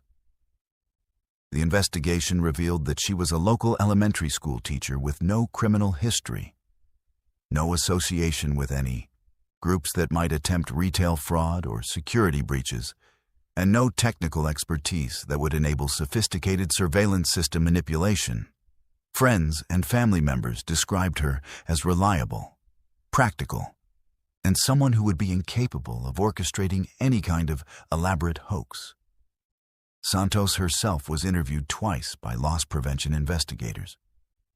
In both interviews, she described her December 18th shopping trip as completely routine and unremarkable. She had no memory of being in multiple locations simultaneously, passing through glass barriers, or having conversations with invisible individuals. When shown segments of the security footage, she confirmed that the figure in the recordings was definitely her, but expressed confusion and concern about the apparent anomalies. Psychological evaluation revealed no signs of dissociative disorders, memory problems, or delusional thinking. The leaked footage first appeared on social media platforms in March 2021, posted by former Walmart security technician Marcus Webb, who claimed that corporate management had ordered the incident to be classified and that employees had been instructed not to discuss the case. Webb alleged that similar footage from other Walmart locations had been suppressed and that the company was aware of ongoing temporal anomalies affecting customer behavior in certain stores. Walmart's official response denied any suppression of security footage and stated that the Santos incident was an isolated technical malfunction that had been resolved through equipment upgrades. However, the company's legal department filed cease and desist orders against several websites hosting the leaked footage, citing privacy violations and proprietary security information concerns. These legal actions inadvertently increased public interest in the case and led to widespread speculation about corporate cover-ups. Independent paranormal investigators who analyzed the footage proposed various theories, ranging from interdimensional phenomena to advanced holographic technology. Skeptics suggested that the incident represented an elaborate hoax involving sophisticated video editing techniques, despite the forensic analysis confirming the footage's authenticity. Scientists studying temporal mechanics noted that the apparent simultaneous multiple presence could theoretically result from quantum mechanical effects, though they acknowledged that such phenomena would be unprecedented at the macroscopic scale observed in the recordings. The Santos incident remains one of the most documented and thoroughly investigated cases of apparent temporal anomaly captured on surveillance footage. The combination of authentic video evidence, corroborating witness testimony, and extensive technical analysis has made it impossible to dismiss as simple misperception or fraud. Whether the result of unknown technology, unprecedented natural phenomena, or something beyond current scientific understanding, the footage continues to challenge conventional assumptions about the nature of space, time, and human consciousness in retail environments. Let's move to our 8th story. They say it happened on a foggy October night in 2017, when the autumn mist rolled off the Ohio River and settled over the hills of Point Pleasant, West Virginia, like a gray shroud draped over the memories of this haunted town. The locals will tell you that Point Pleasant has always been a place where the ordinary world grows thin, where the Mothman once cast his shadow over the Silver Bridge, and where strange disappearances have punctuated the town's history like dark punctuation marks in an unfinished story. But what allegedly happened at the Walmart Supercenter on State Route 2 that October evening has become the stuff of whispered legend, passed down through online forums and late-night conversations in dimly lit diners. According to the story that has taken root in local folklore, a woman named Catherine Mills entered the store sometime around 9:30 p.m. on October 13th, 2017. The date itself carries significance in the retelling. Friday the 13th in a town already steeped in supernatural lore. Catherine was described by those who claimed to know her as a practical woman in her early 40s, a single mother who worked as a bookkeeper for a local insurance office. She had driven to Walmart that evening to pick up groceries for the weekend, a routine trip that should have taken no more than an hour. The legend begins with Catherine's entry into the store, captured on the security camera positioned above the main entrance. Witnesses who claim to have seen the footage describe a woman of average height wearing a dark green jacket and carrying a brown leather purse. She appears to select a shopping cart and disappear into the store's interior, following the same path taken by thousands of customers every day. Nothing about her entrance suggested anything out of the ordinary, nothing that would hint at the mystery that was about to unfold. Store employees from that shift, or at least people claiming to be store employees from that shift, have contributed to the growing legend over the years. They describe Catherine as moving through the store methodically, starting in the produce section before progressing through the various departments. She was said to be polite when interacting with staff, asking typical questions about product locations and availability. Several alleged witnesses remembered her asking about the store's closing time, as if she was concerned about completing her shopping before the 11 p.m. cutoff. The story takes its mysterious turn with Catherine's shopping pattern, which multiple supposed witnesses describe as increasingly erratic as the evening progressed. She was allegedly seen revisiting the same aisles multiple times, not as if she had forgotten something, but as if she was searching for items that should have been there, but weren't.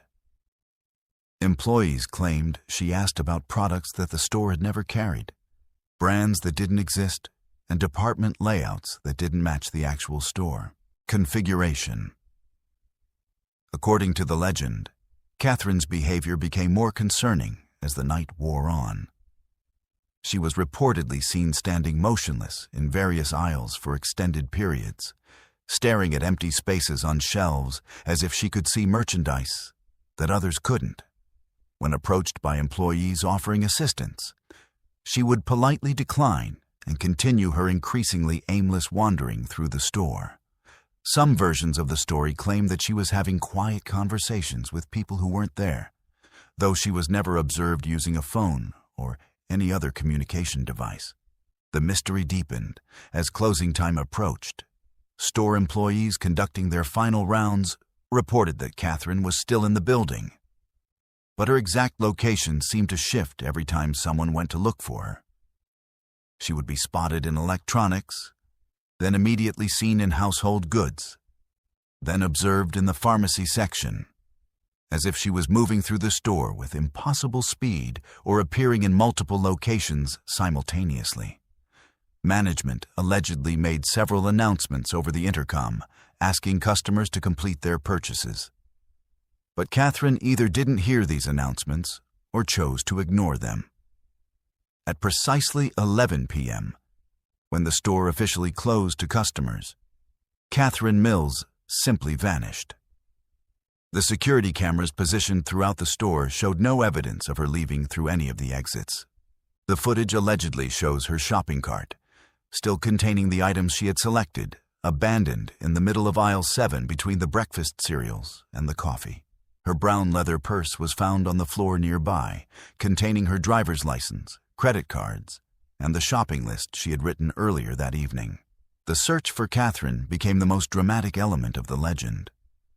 Store management supposedly contacted local police, who arrived to conduct a thorough search of the premises. Every aisle, every storage room, every possible hiding place was systematically examined. The building was locked down completely, with officers stationed at all exits to ensure that Catherine couldn't leave undetected. Security cameras were reviewed frame by frame, showing Catherine's movements throughout the evening but providing no explanation for her sudden disappearance.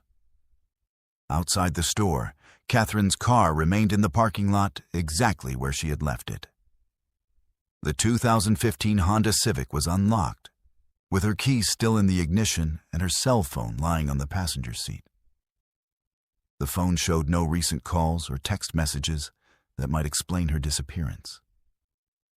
Her shopping list, found both in her purse and photographed on her phone, contained ordinary grocery items: milk, bread, eggs, coffee, and various household supplies.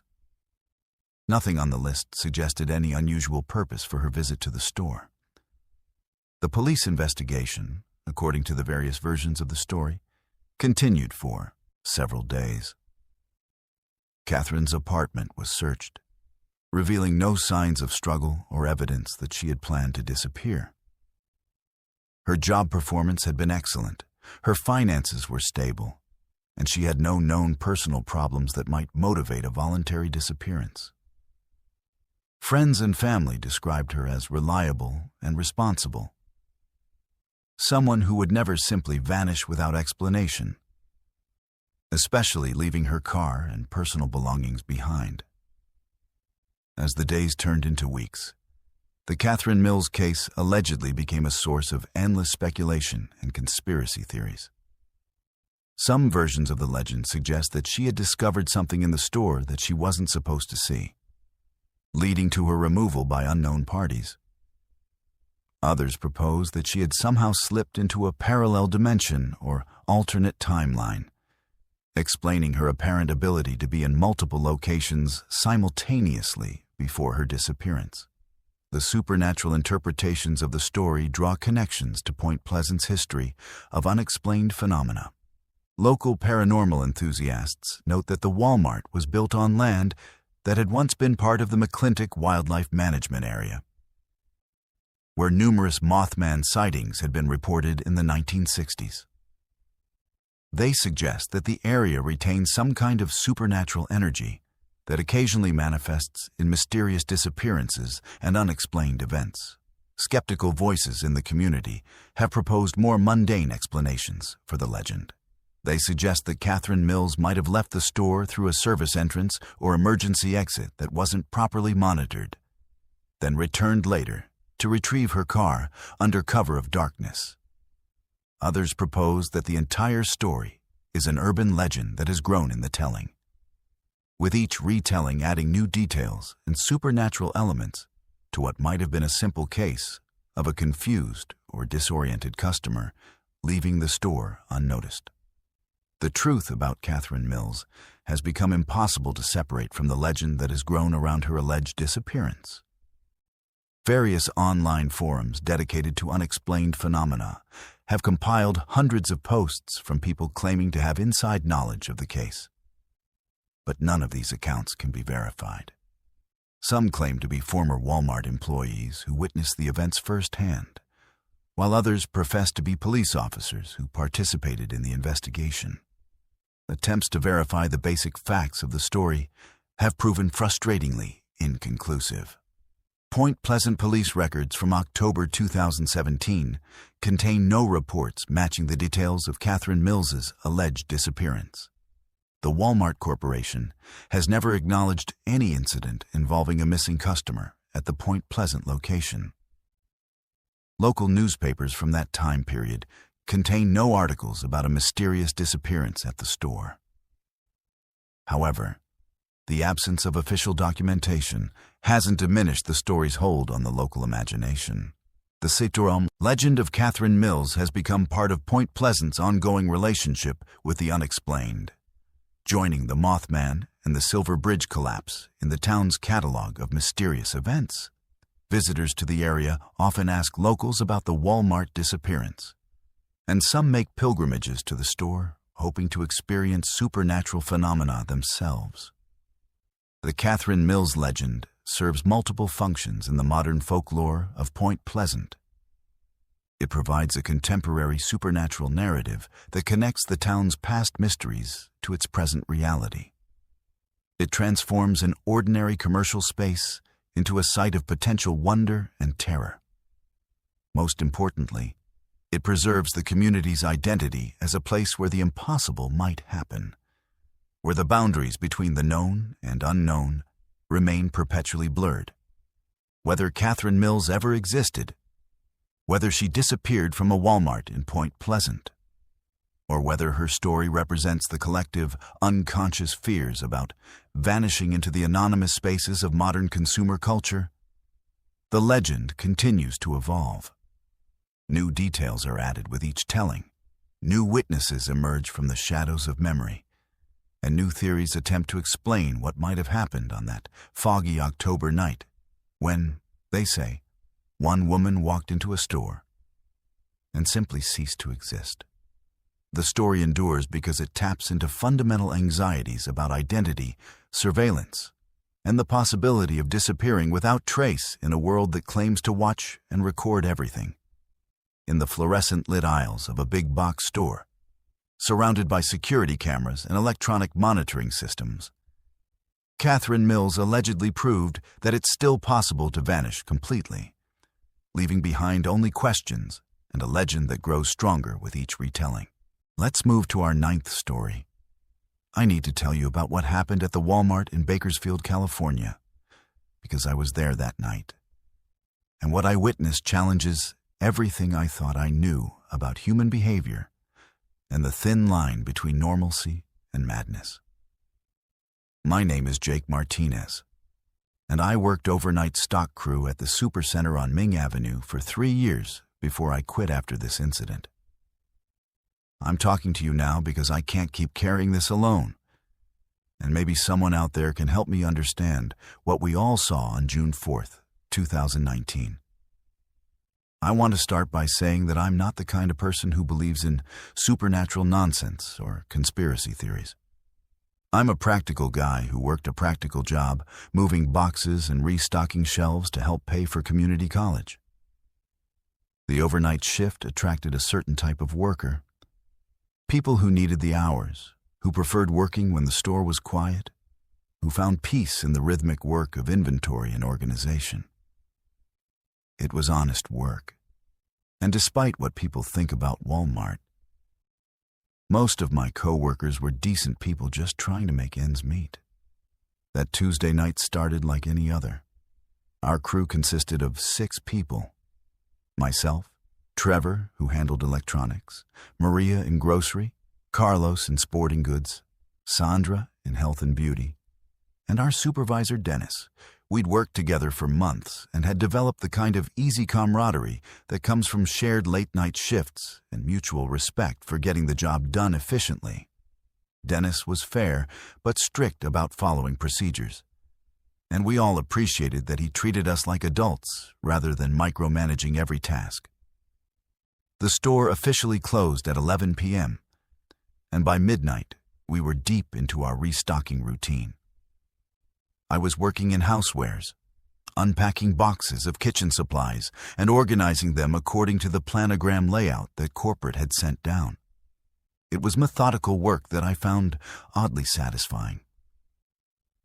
There's something peaceful about creating order from chaos, about transforming a chaotic stockroom into neatly arranged shelves that customers would appreciate the next day. The first sign that something was wrong came around 1:30 a.m. when Maria called Dennis on the radio to report strange customer behavior in the grocery section. She explained that approximately 15 customers had entered the store through the main entrance and were now shopping together as a group. This was immediately concerning because the store was supposed to be closed to customers, and our security protocols required that all entrances be locked except for emergency exits. Dennis immediately checked with overnight security guard Robert, who confirmed that all entrances were secure and that he hadn't admitted any customers since closing time. Robert conducted a quick perimeter check and reported that the parking lot was empty except for employee vehicles. Yet Maria insisted that she could clearly see customers moving through the grocery aisles, selecting items and placing them in shopping carts. I accompanied Dennis and Robert to the grocery section to investigate Maria's report. What we found there still haunts me 3 years later. The aisles were indeed occupied by what appeared to be normal customers engaged in routine shopping activities. There were men and women of various ages, some shopping alone and others in pairs or small family groups. They were dressed in ordinary street clothes, behaved politely, and seemed to be conducting regular grocery shopping. But something about these customers was profoundly wrong, though it took me several minutes to identify exactly what was bothering me. They moved through the aisles with an eerie synchronization, as if they were following a choreographed routine rather than making individual shopping decisions. When one person paused to examine a product, others in nearby aisles would pause at exactly the same moment. When someone placed an item in their cart, others would make similar motions with items from their own locations. Dennis approached one of the customers, a middle-aged woman in a blue sweater who was examining cereal boxes. He politely explained that the store was closed and asked how she had entered the building. The woman looked at him with what seemed like genuine confusion and explained that she had come in through the main entrance, which had been open when she arrived. She showed him a shopping list written on notebook paper and asked for directions to the frozen food section. What disturbed me most about this interaction was how normal it seemed on the surface. The woman was polite, articulate, and appeared to be genuinely confused about why we were questioning her presence in the store. She wasn't aggressive or defensive, didn't seem to be under the influence of drugs or alcohol, and showed no signs of mental illness or disorientation. She was just a normal person doing normal shopping, except that she shouldn't have been able to enter the building. Robert decided to escort the woman to the main entrance to determine how she had gained access to the store. I followed along, curious to understand how our security had been breached. When we reached the entrance, Robert used his keys to unlock the doors from the inside, confirming that they had been properly secured. The woman seemed surprised by this and insisted that the doors had been open when she arrived. When asked about her transportation, the woman pointed toward the parking lot and described her car's location and appearance. Robert checked the lot again and confirmed that no customer vehicles were present. When confronted with this contradiction, the woman became visibly confused and concerned. She asked if we could help her find her car, expressing worry that it might have been stolen while she was shopping. Meanwhile, the other customers continued their shopping activities throughout the store, apparently unaware of or unconcerned about the investigation taking place at the entrance. Trevor reported similar customer presence in electronics, where people were examining televisions and cell phones with the same synchronized behavior we had observed in grocery. Carlos found customers in sporting goods, browsing fishing equipment and camping supplies with mechanical precision. Dennis made the decision to call the Bakersfield Police Department, explaining that we had multiple trespassers in the store who claimed to have entered through locked doors and whose vehicles were not present in the parking lot. The dispatcher seemed skeptical of the report, but agreed to send officers to investigate the situation. We were told to avoid confronting the customers directly and to wait for police arrival. During the 20-minute wait for police response, we observed the customers more carefully. Their behavior became increasingly disturbing as we watched. They seemed to be shopping for specific items according to predetermined lists, but their selections made no logical sense. A young man in the electronics section placed 17 identical phone chargers in his cart. An elderly woman in health and beauty collected dozens of bottles of the same shampoo. A family in the toy section gathered multiple copies of the same children's game. Most unsettling was their complete lack of interaction with each other. Despite shopping in close proximity, the customers never spoke to each other, never acknowledged each other's presence, and never displayed any of the normal social behaviors you'd expect in a crowded store. They moved around each other with fluid precision, as if they were following invisible traffic patterns that kept them from colliding or interfering with each other's activities. When the police officers arrived, we led them through the store to observe the customers and explain the security concerns. The officers were initially skeptical, suggesting that we might have forgotten to lock certain entrances or that the customers might be legitimate shoppers who had entered before closing time. However, their attitudes changed quickly when they attempted to interact with the customers directly.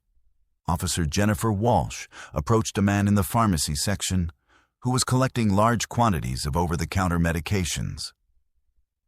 When she identified herself as police and asked for identification, the man looked at her with the same confused expression we had seen earlier. He explained that he was shopping for his family's medical supplies and asked if there was a problem with the products he had selected. When asked for his driver's license, he reached into his wallet and handed her what appeared to be a blank piece of paper. The second officer, Michael Torres, had a similar experience with a woman in the grocery section who was filling her cart with canned goods. When asked about her method of payment, she presented what looked like play money, colorful paper rectangles that resembled children's toy currency rather than legitimate bills or credit cards. She seemed genuinely confused when Officer Torres explained that this wasn't acceptable payment for merchandise. As the police investigation continued, the customers' behavior became even more bizarre. They began checking out at the self-service stations, scanning their items and inserting their play money into the machines as if conducting normal transactions. The machines, of course, rejected the fake currency, but the customers seemed satisfied with their purchases and began bagging their items as if the transactions had been completed successfully. Officer Walsh radioed for additional backup and requested that a mental health specialist be dispatched to evaluate the customers. She explained that while the individuals weren't displaying aggressive behavior or posing immediate threats, their collective delusion about conducting legitimate shopping transactions suggested some form of group psychological episode that required professional assessment. The situation reached its climax around 3:15 a.m., when all 15 customers simultaneously abandoned their shopping carts and moved toward the main entrance. They walked in single file, maintaining the same synchronized behavior we had observed throughout the evening. When they reached the locked doors, they stood patiently, as if waiting for someone to open them. Officer Torres unlocked the doors, and the customers filed out into the parking lot, where they dispersed in different directions, disappeared into the darkness. The aftermath of this incident left our entire crew shaken and confused. Police reports documented the unusual customer behavior, but offered no explanation for how the individuals had entered the secure building or where they had gone after leaving.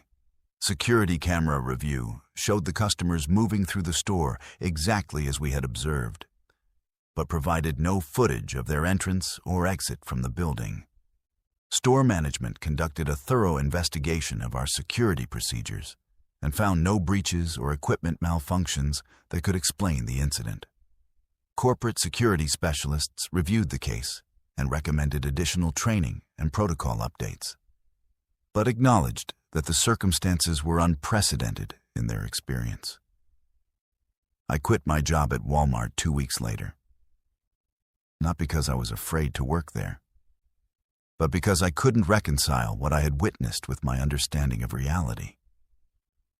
The incident forced me to question basic assumptions about consciousness, reality, and the nature of human behavior that I'm still struggling with 3 years later.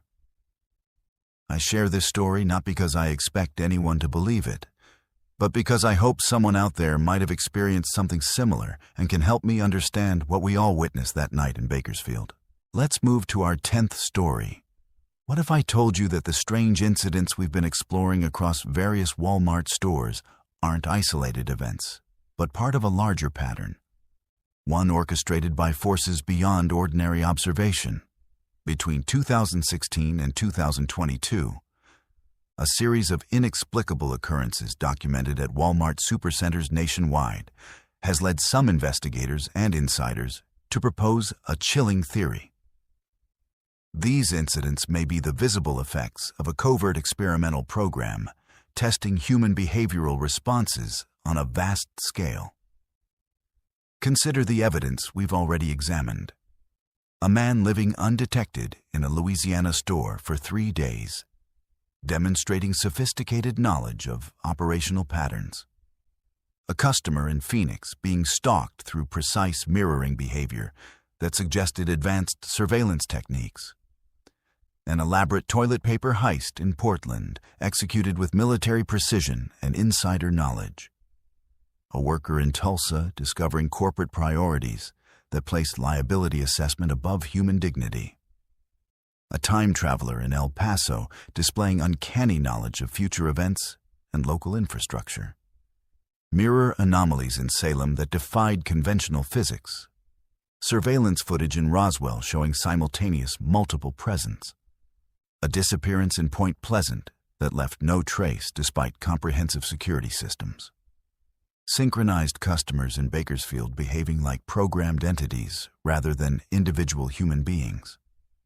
When viewed as isolated incidents, these events seem like random manifestations of human eccentricity, mental health crises, or technological glitches. But when analyzed as data points in a larger pattern, they begin to form a disturbing picture of systematic manipulation and experimentation conducted within America's most ubiquitous retail environment. The consistency of timing, the sophisticated nature of the behaviors observed, and the failure of conventional explanations to account for these phenomena all point toward organized intervention rather than random occurrence. According to documents allegedly leaked by former Walmart corporate employees, the company has been participating in a classified research program designed to test the limits of human perception, behavior modification, and social control within controlled commercial environments. These documents, which have circulated through various online channels despite legal efforts to suppress them, outline a multi-phase experimental protocol codenamed Project Consumer Dynamics that has been running since 2015. The leaked materials describe a partnership between Walmart's corporate research division, several major technology companies, and undisclosed government agencies focused on developing advanced crowd control and behavioral prediction systems. According to these sources, Walmart's extensive network of stores, comprehensive surveillance infrastructure, and massive customer database make it an ideal laboratory for testing psychological manipulation techniques on a scale impossible to achieve in traditional research settings. The alleged experimental protocols involve the deployment of various environmental and technological manipulations designed to alter customer and employee behavior in measurable ways. These include precisely calibrated lighting systems that can induce specific emotional states, subsonic audio frequencies that affect perception and decision-making, and advanced facial recognition software that can identify individuals suitable for targeted psychological interventions. Former Walmart IT specialist Marcus Davidson, who has spoken publicly about his experiences despite signing multiple non-disclosure agreements, claims that he was involved in installing what he was told were enhanced security systems that actually functioned as sophisticated behavioral monitoring and manipulation tools. According to Davidson, these systems could track customer movement patterns, analyze facial expressions and body language, and even detect physiological indicators like heart rate and stress levels through advanced biometric scanning. Davidson's testimony suggests that the strange incidents we've examined may represent either intentional tests of these experimental systems or unintended side effects of their deployment. He describes witnessing command centers where technicians monitored multiple store locations simultaneously, adjusting environmental parameters and tracking the behavioral responses of specific individuals who had been selected for observation based on psychological profiles generated by artificial intelligence algorithms. The selection criteria for experimental subjects, according to leaked documentation, prioritize individuals who display certain personality traits that make them susceptible to environmental manipulation. These include high suggestibility, social isolation, financial stress, and specific neurological markers that can be detected through behavioral analysis. The goal, apparently, is to develop techniques for influencing human behavior that could be deployed in various contexts beyond retail environments. Several whistleblowers have emerged over the years, each providing pieces of what appears to be a larger puzzle. Dr. Sarah Chen, a former behavioral psychologist who claims to have consulted for the program, describes experiments designed to test reality distortion protocols that could make individuals question their own perceptions and memories. These tests allegedly involved sophisticated holographic technology, electromagnetic field manipulation, and pharmaceutical agents dispersed through air handling systems. The technological infrastructure required for such experiments would be extensive, but not impossible to implement within Walmart's existing operational framework. The company already maintains sophisticated surveillance networks, environmental control systems, and data analysis capabilities that could be adapted for experimental purposes. The addition of specialized equipment for behavioral manipulation could be integrated gradually and disguised as routine technological upgrades. Independent researchers analyzing the pattern of incidents across multiple Walmart locations have identified several troubling correlations. The timing of strange events often coincides with visits by corporate technical teams, installations of new security equipment, or updates to store computer systems. Geographic clustering suggests that certain regions are being used as test sites for different experimental protocols.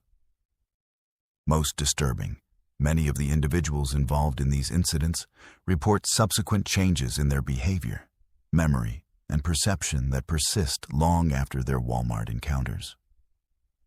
The psychological profiles of affected individuals also show remarkable consistency. Many are people experiencing life transitions, financial difficulties, or social isolation, circumstances that would make them particularly susceptible to environmental manipulation, and less likely to report unusual experiences or be believed if they did. This suggests a systematic targeting process rather than random selection of experimental subjects. Corporate responses to questions about these allegations have been consistent but revealing. Walmart's official statements categorically deny any involvement in behavioral experimentation, while simultaneously invoking legal protections for proprietary research and development activities. The company's aggressive pursuit of legal action against whistleblowers and its efforts to suppress leaked documentation suggest that significant resources are being devoted to maintaining secrecy around these activities. The broader implications of a coordinated Walmart experimentation program extend far beyond retail operations. If a major corporation can successfully deploy advanced behavioral manipulation techniques within commercial environments, the potential applications for political control, social engineering, and mass persuasion become virtually limitless. The American public could be unknowingly participating in the development of technologies designed to undermine their autonomy and free will. Moreover, the success of such a program would demonstrate that large-scale human experimentation can be conducted in plain sight, disguised as normal commercial activities and protected by corporate secrecy and legal intimidation. This would represent a fundamental violation of ethical research principles and informed consent requirements that have governed human experimentation since the post-World War II establishment of international research ethics standards. The evidence supporting the Walmart experimentation theory remains largely circumstantial, consisting of leaked documents of questionable authenticity, anonymous whistleblower testimony, and patterns that could be explained by coincidence or confirmation bias.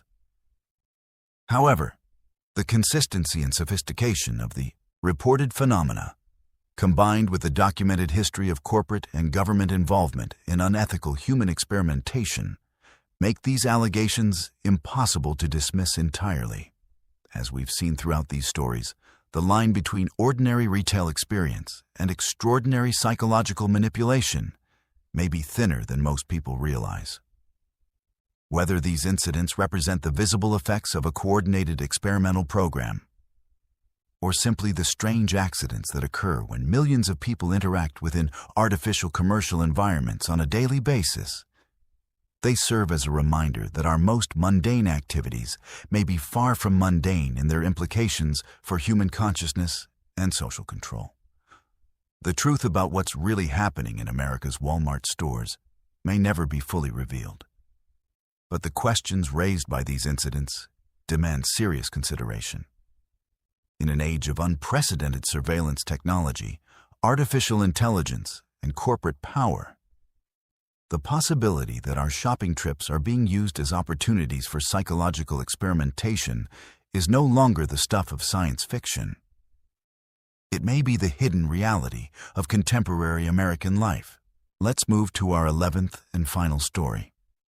Just last month, in July 2025, a leaked internal document from Walmart's corporate headquarters in Bentonville, Arkansas, sent shockwaves through the retail industry and transformed everything we thought we knew about the incidents we've been exploring. The 47-page classified report, stamped Confidential Project Nexus, was anonymously delivered to investigative journalist Sarah Chen of The Washington Post, revealing the horrifying truth behind years of unexplained occurrences at Walmart stores across America. The document, authenticated by multiple digital forensics experts, outlines a comprehensive behavioral research program that has been operating within Walmart stores since 2018. Project Nexus, as it was codenamed internally, represents the largest covert human experimentation program conducted on American soil since the CYA's MKULTRA experiments of the Cold War era. The difference is that instead of operating in secret government facilities, these experiments were conducted in plain sight, disguised as routine retail operations in stores visited by millions of unsuspecting customers. According to the leaked materials, every single incident we've examined tonight was not a random occurrence, but a carefully orchestrated experiment designed to test the limits of human perception, behavior modification, and social control. The man who lived undetected in the Louisiana store for 3 days wasn't simply a desperate individual seeking shelter. He was a paid test subject whose mission was to evaluate security vulnerabilities and staff response protocols. The sophisticated knowledge he displayed of store operations wasn't the result of careful observation, but training provided by Walmart's Behavioral Research Division. The Phoenix stalking incident was revealed to be a test of mirror psychology techniques, where trained operatives were instructed to mimic customer movements, to study stress responses and decision-making under perceived threat conditions. The elaborate toilet paper heist in Portland was actually a proof-of-concept operation designed to test insider threat scenarios and employee loyalty during crisis situations. The perpetrators weren't desperate, unemployed workers, but professional consultants hired to execute a scenario that would generate specific psychological responses in both staff and customers. Most disturbing of all, the document reveals that the employee who discovered the dead customer in Tulsa was deliberately placed in that situation to study moral decision-making under corporate pressure. The delayed emergency response wasn't a result of callous management priorities, but a controlled variable designed to test how long an employee would prioritize human dignity over corporate authority. The incident was orchestrated to generate maximum psychological trauma while maintaining legal protection for the company. The leaked materials contain detailed profiles of every individual involved in these incidents, including psychological assessments, financial histories, and predictive behavioral models that were used to select them as experimental subjects. The selection criteria prioritized people who were socially isolated, financially vulnerable, or experiencing personal crises that would make them less likely to report unusual experiences or be believed if they did speak out. Project Nexus operated through a network of specialized contractors, academic researchers, and government agencies that provided both funding and technological support. The document references partnerships with the Department of Homeland Security for crowd control research, the National Institute of Mental Health for psychological manipulation studies, and several major technology companies for advanced surveillance and behavioral modification systems. The technological infrastructure deployed for these experiments was far more sophisticated than anyone had imagined. Stores were equipped with subsonic audio systems that could induce specific emotional states, electromagnetic field generators that could affect cognitive function, and advanced holographic projection systems that could create the temporal and perceptual anomalies reported by customers and employees. The mirror distortions in Salem weren't supernatural phenomena, but the results of experimental augmented reality overlays designed to study psychological responses to reality distortion.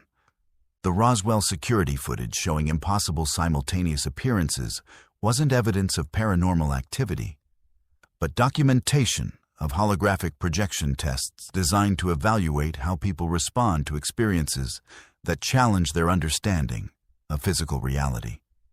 The synchronized customers in Bakersfield weren't suffering from a collective mental health episode, but were actors hired to test crowd influence techniques and employee response to mass unusual behavior. Even the Point Pleasant disappearance, which seemed like an urban legend, was revealed to be a carefully staged event designed to study information propagation and myth creation in small communities. Catherine Mills was a real person, but her disappearance was a controlled extraction performed to test how quickly and accurately information about unusual events would spread through local social networks. The document details the extensive psychological profiling that went into selecting store locations for different types of experiments. Salem, Massachusetts was chosen for the mirror experiments because of the community's historical association with supernatural phenomena, making residents more likely to accept paranormal explanations for unusual experiences. Roswell. New Mexico was selected for reality distortion tests because of its UFO folklore and population already primed to believe in extraordinary phenomena. Project Nexus involved hundreds of researchers, technicians, and field operatives across multiple departments within Walmart's corporate structure. The program was compartmentalized so extensively that most participants believed they were working on separate, legitimate research projects focused on customer experience optimization, loss prevention, or operational efficiency. Only a small group of senior executives and project directors had complete knowledge of the program's true scope and purpose. The leaked materials reveal that the ultimate goal of Project Nexus extended far beyond retail optimization. The research was designed to develop techniques for large-scale behavioral modification that could be applied to political campaigns, public health initiatives, and social control programs. Walmart's extensive network of stores provided an ideal laboratory for testing these techniques on diverse populations without detection or consent. The financial investment in Project Nexus was staggering, with the document showing expenditures exceeding $2.3 billion over 7 years. The funding came from a combination of Walmart's internal research budget, government grants, and payments from private technology companies seeking to develop and test behavioral modification technologies. The return on investment was calculated not just in terms of increased sales and operational efficiency, but in the value of behavioral data and manipulation techniques that could be licensed to other organizations. The psychological impact on unwitting experimental subjects was extensively documented, but deliberately ignored by project leadership. Follow-up studies showed that many individuals who experienced Project Nexus interventions suffered from persistent anxiety, paranoia, and difficulty trusting their own perceptions. Several subjects required psychological treatment for trauma-related symptoms, while others reported long-term changes in their behavior and decision-making patterns. The document includes transcripts of internal meetings where ethics concerns were raised and systematically dismissed. Legal departments worked to ensure that all activities remained within technical compliance with federal regulations while violating the spirit of informed consent and human subjects protection. Risk assessment teams calculated the potential costs of exposure against the benefits of continued research, concluding that the program should continue with enhanced security measures. Perhaps most chilling of all, the leaked materials reveal that Project Nexus was not a completed program, but an ongoing operation that has expanded to include online retail platforms, mobile applications, and smart home devices.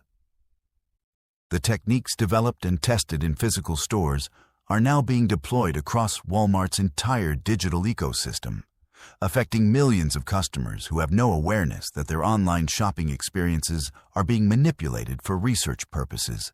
The leak has triggered congressional investigations, class action lawsuits, and international scrutiny of American corporate research practices.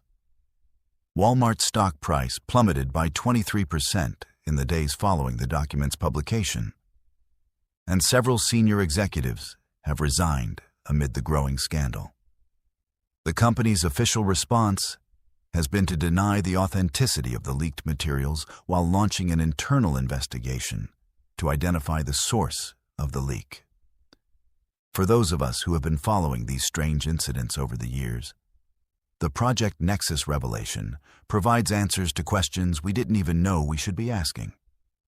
It explains the sophisticated coordination of seemingly random events, the involvement of individuals with specialized knowledge, and the consistent patterns of corporate response that prioritized secrecy over transparency. But it also raises new and more disturbing questions about the nature of consent, privacy, and human dignity in an age of corporate surveillance and behavioral manipulation. If a major retailer can conduct extensive psychological experiments on millions of unwitting customers without detection for 7 years, what other organizations might be engaged in similar activities? How many of our daily experiences are being manipulated by forces we cannot see or understand? The Project Nexus scandal represents a watershed moment in the relationship between corporations and consumers, revealing the extent to which our most basic assumptions about commercial interactions may be fundamentally wrong. Every shopping trip, every customer service interaction, every moment spent in a retail environment may be part of someone's experiment, generating data that will be used to influence our future behavior in ways we cannot predict or control. As investigations continue and more details emerge, one thing has become clear. The strange stories we've shared tonight were never really about individual incidents or isolated mysteries. They were glimpses into a vast, hidden system of control and manipulation that operates within the most mundane aspects of our daily lives. The real horror isn't in the supernatural or the unexplained. It's in the systematic violation of human autonomy that has been hiding in plain sight, disguised as nothing more than a shopping trip to Walmart.